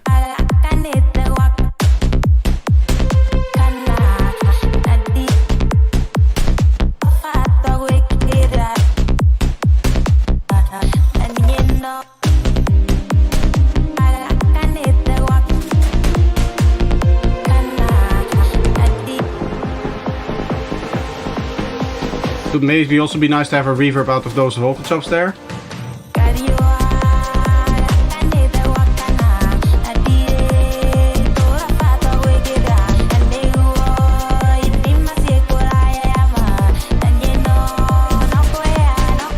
Here it again goes out of sync.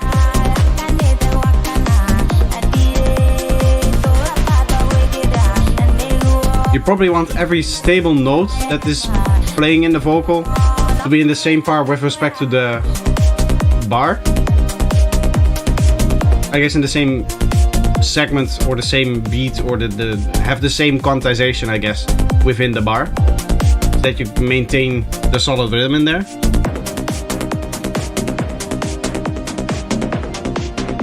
I think format pitching the vocal could result in some interesting stuff. I wouldn't do that. I think it's a bit stretched out on the vocal part. Yeah, exactly. It's not aligned, basically, not warped to the right place, whatever it is. Yes, the vocal isn't always in sync. It was already hard to get it to this from 180 BPM. I guess, yeah, but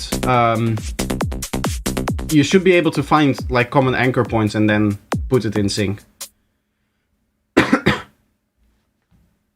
And then turning it up shouldn't be that much of an issue. At least if you're using something like Ableton, that shouldn't be too much of an issue. You just need to make sure that it's in the rhythm first. Like, that is very important.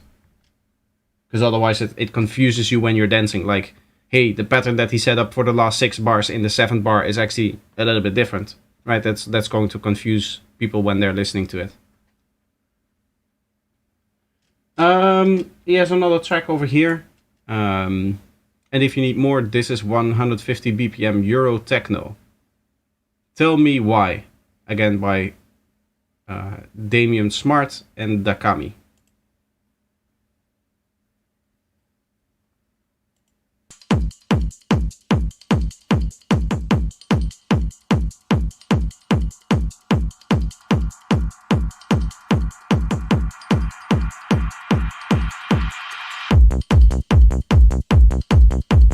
Very fat kick with a very small bass line.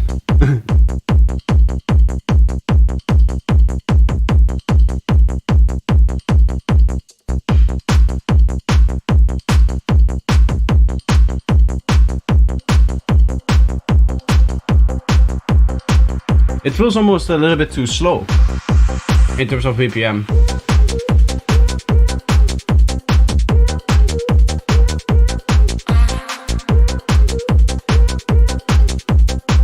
I do like the overall vibe though.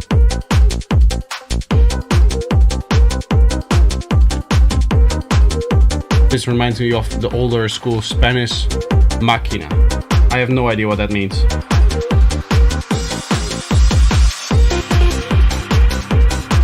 Sweet Trip, welcome to the stream.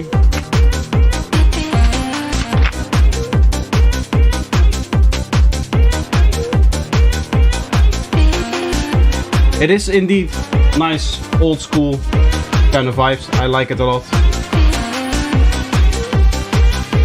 I like the second vocal coming through slowly.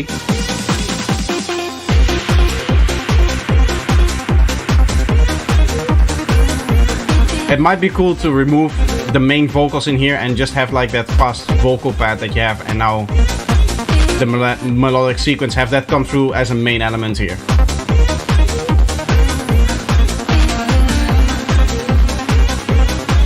So that before you have the groovy like vocal part, and then when it transitions here it becomes fully melodic.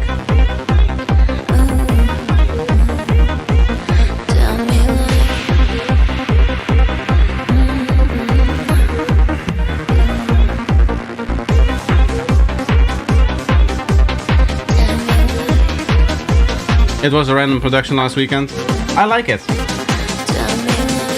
Sometimes good ideas happens just randomly. I should stay here and keep control.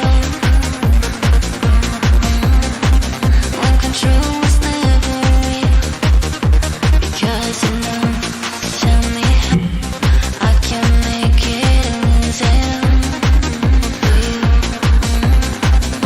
And will I start to feel? Will I start to feel?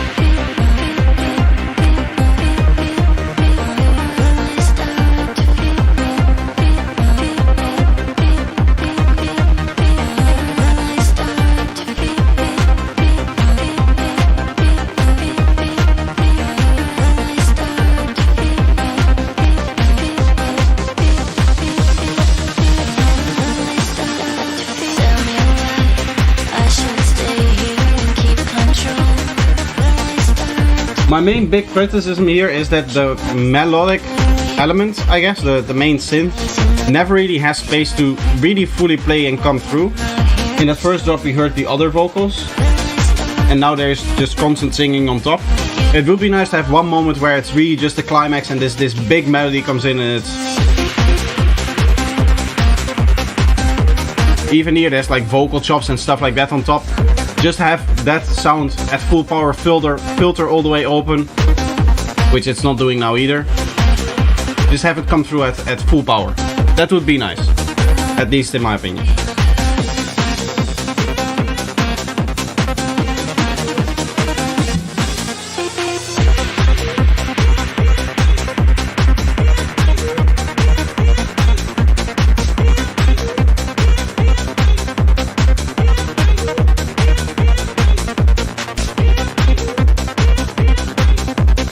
Final thing, I guess, mix-wise, is it could have a little bit more air on the high frequencies here. A little bit extra, just a little bit of extra bite. Something that you can achieve with the Lufticus EQ, for example. This is a free EQ. You just set it to 40k and then boost maybe a little bit like this. Of course, right now you cannot hear it because this is not actually being applied to the signal. But it feels a little bit dull right now. And having that in there can make it a bit better. Next up we have learning projects. Getting pushed out of the way here. But this is just a kick and bass. That we'll have a listen at, I guess. 200 BPM in F.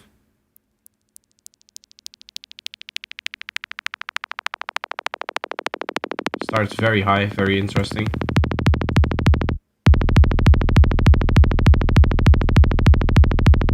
From a technical standpoint, this is okay. I like the very strong harmonic that this one has. What could be nice is some stereo wave on there.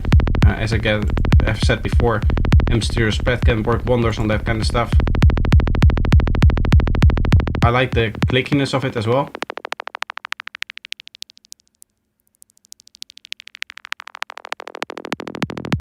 I guess what I would do really is low pass the bass at like 8K and then kick at 10K.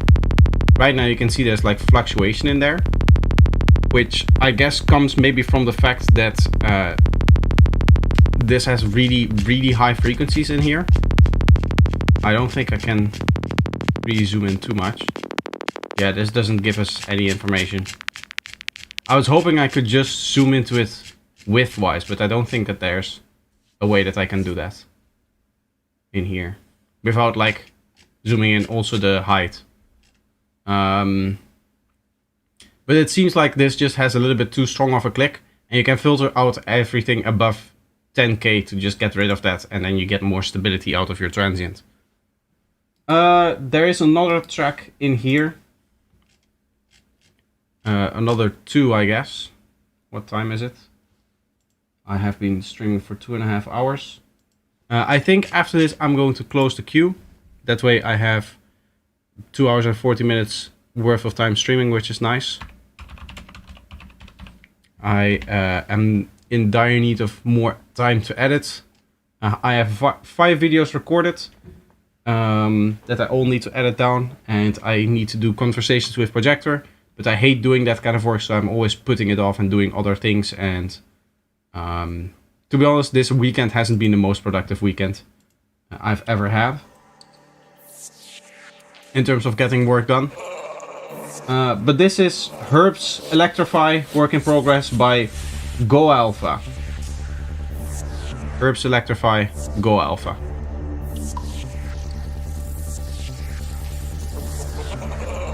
I like the texture that is being set up here. I like that vocal raspy thing that you're doing.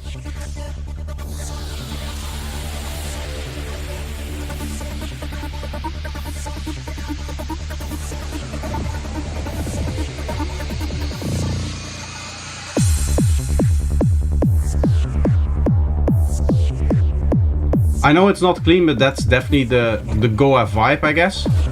If you want to clean it up, that could be nice. Especially going into the kick drum here. The bassline doesn't really seem to have a transient, doesn't really seem to have a click.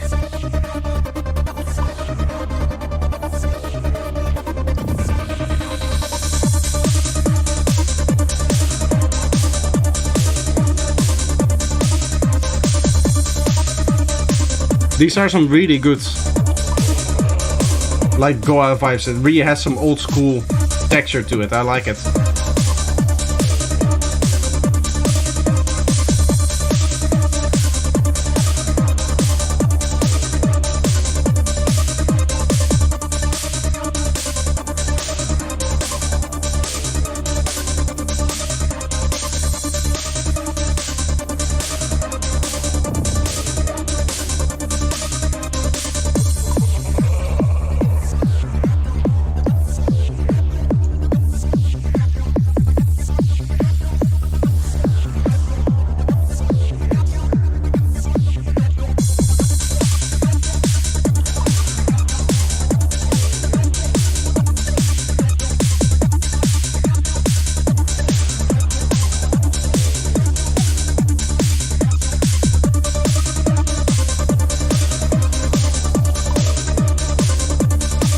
Machine for sidetrans, for videos for sidetrans. Thank you. I do spend a lot of time working. We can see again my stats for Premiere Pro this week.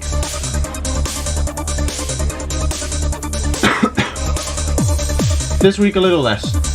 This week just 41 hours of work in Premiere Pro. Last week it was 80. Above 80, 85.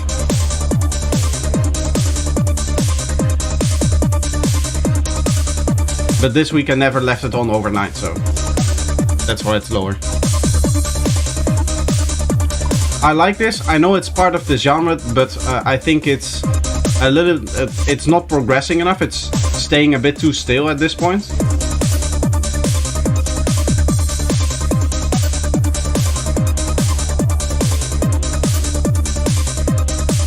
Would be nice to at some point have like a new ARP, a new melody coming in, like an acid line or something like that, as opposed to just the same thing over and over again. How long do I produce? Like in years or per day? In years it's been 12 years, of which the last 5 I've been making Psytrance.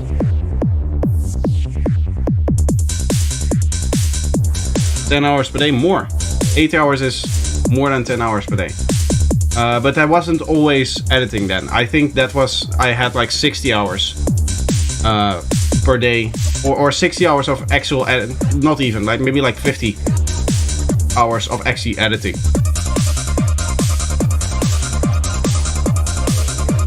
Don't overwork, we don't want another big break from YouTube. That had nothing really to do with overworking and everything to do with inefficient working. Now the thing that I do, or the thing that is changing is that when I'm working I actually get work done. Which is the reason why I needed to take a break back in the days. Because I wasn't actually getting any work done even though I was saying I was working. I just had YouTube open on the second monitor and was just watching YouTube. Which I'm no longer doing anymore.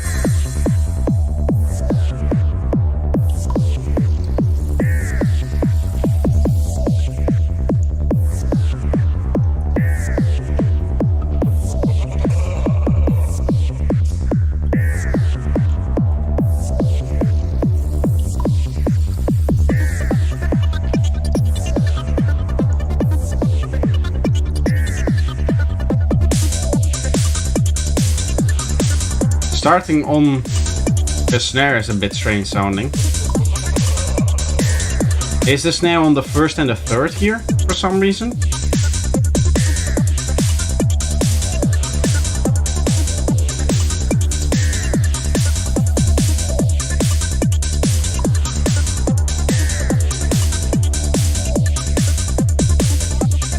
I do that now, I always have YouTube on the second monitor. Yeah, it's really bad for you, you get nothing done if you do it like that. I don't know what's happening with the clap here, but it sounds like it's on the wrong beat.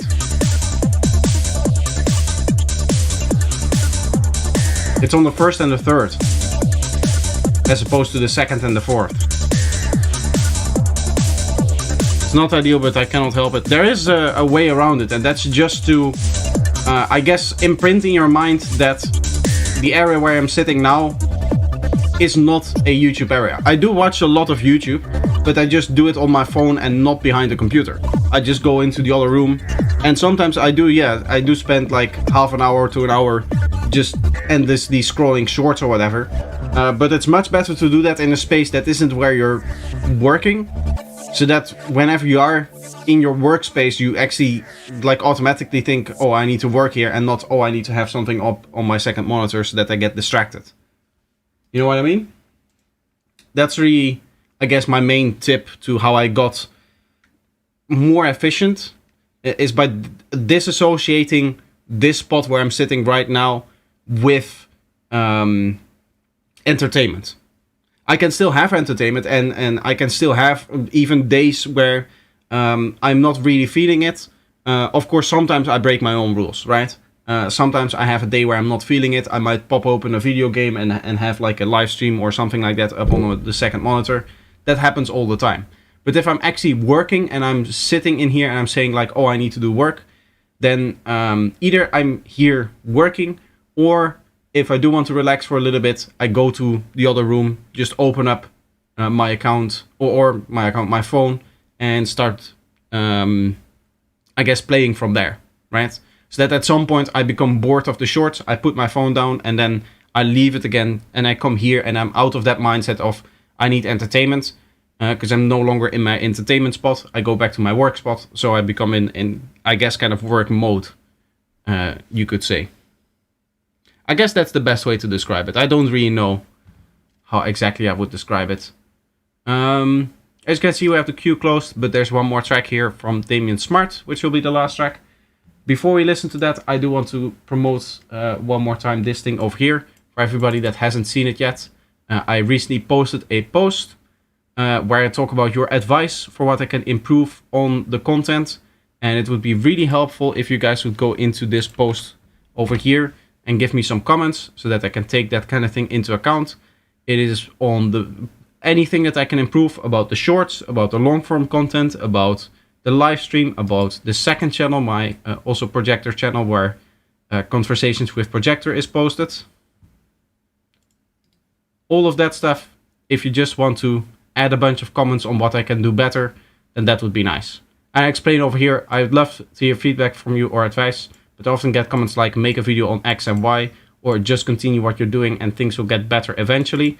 And while nice, they don't really help me. The first one is not really a long-term solution. And for the second one, I'd like to give you some advice that my dad gave to me, which he got from his grandfather. Do what you've always done and you will get what you've always gotten. To be honest, the whole reason why I wrote this second part is for that quote to be in there, because I really love that quote. And my father says it all the time, right? It's one of the ways that he tries to, I guess, prepare you for the world is if you always do the same thing, you always get the same outcome. And that's kind of true. So for that reason, I don't like these comments where people say like, oh, just continue doing what you do, because then I'll get the same thing and I actually want to improve. I want to get better, right? So I discourage these comments. Of course, I can sift through this kind of thing. I can just ignore those kind of comments. But I just wanted to get this quote out there because I think it's a cool quote. And this was the perfect opportunity for me to actually use it. So anyway, please comment on this stuff. That way I can actually improve my content and hopefully get better with the views. Because for those that don't know, the views are down this month, down by a lot. It's not a good month. Even though I'm posting double the shorts that I'm doing in last month. Last month I got more views. To be honest, the channel's content is already objectively really good and way more helpful than 90% of other production channels I know. Of course, there's always room for improvement. Yeah, there's always small things. Maybe you see something that I mistakenly get wrong in my edits. So for example, I have a checklist of just all of the things that I need to check. Maybe there's one thing that I might not check for right now, which like audio pops, for example. And you hear like, oh, but if I listen to it, I hear a lot of different like clicks and pops and that kind of stuff. That is something that I can take into account. If I say like, I think I know a better way of recording for you, maybe a better approach, maybe a better workflow, whatever it is, I can take that stuff into account. How is the summer lower views? To be honest, I don't really have any proper data on that yet, because last summer was the summer that I initially blew up, I guess. We can look at some statistics, because I find this interesting to talk about. I guess I have to do lifetime, and then I have to remove this metric here. I cannot show you guys any money related statistics, so I have to really quickly adapt these statistics, which is taking a long time for some reason now. Here, yeah. So this was, last summer was the summer that I blew up. So around this time was the time that I was growing bigger. And this time throughout the year, I'm growing lower. So if I go to the last 90 days, right, you can see that from the last 90 days was from February, there was continuous growth up until like the last week of April, and then it just trickled down again. And it's at a very low point again. And this happens a lot. As you can see, ever since like half a year ago, I get into these trajectories where I'm growing, and then it softens down, and I'm growing, and then it softens down, and I'm growing, and then it softens down again. It's really annoying. It's really stressful, because I guess it feels like no matter what I do, I cannot grow beyond this point. Like I become so successful that it's starting to attract people from outside of the Psytrance niche, and they are less interested in my content, and therefore they stop watching, and therefore I go lower. and it's like I'm at the height that it can go to, and it cannot get any better than this, which is the thing that actually scares me. Your content is already top notch. I don't know anything I would improve. I guess there's always rooms for improvement. Trust me, I can always do better. Like the way that I'm speaking even now, I noticed that I have a hard time talking on camera, and I edit a lot around that, of course, so you guys don't see everything. But I realized that if I was better at speaking on camera, then my content would already be better in general, because I would have to do less editing, meaning that I can make content faster. I would have to do less reshoots, which means that the content would look more fluent. There would be a lot to improve. I disagree that my content is top notch. There is always room for improvement, and I guess that is what you see if you're the creator of something. You always see the things that can be even better.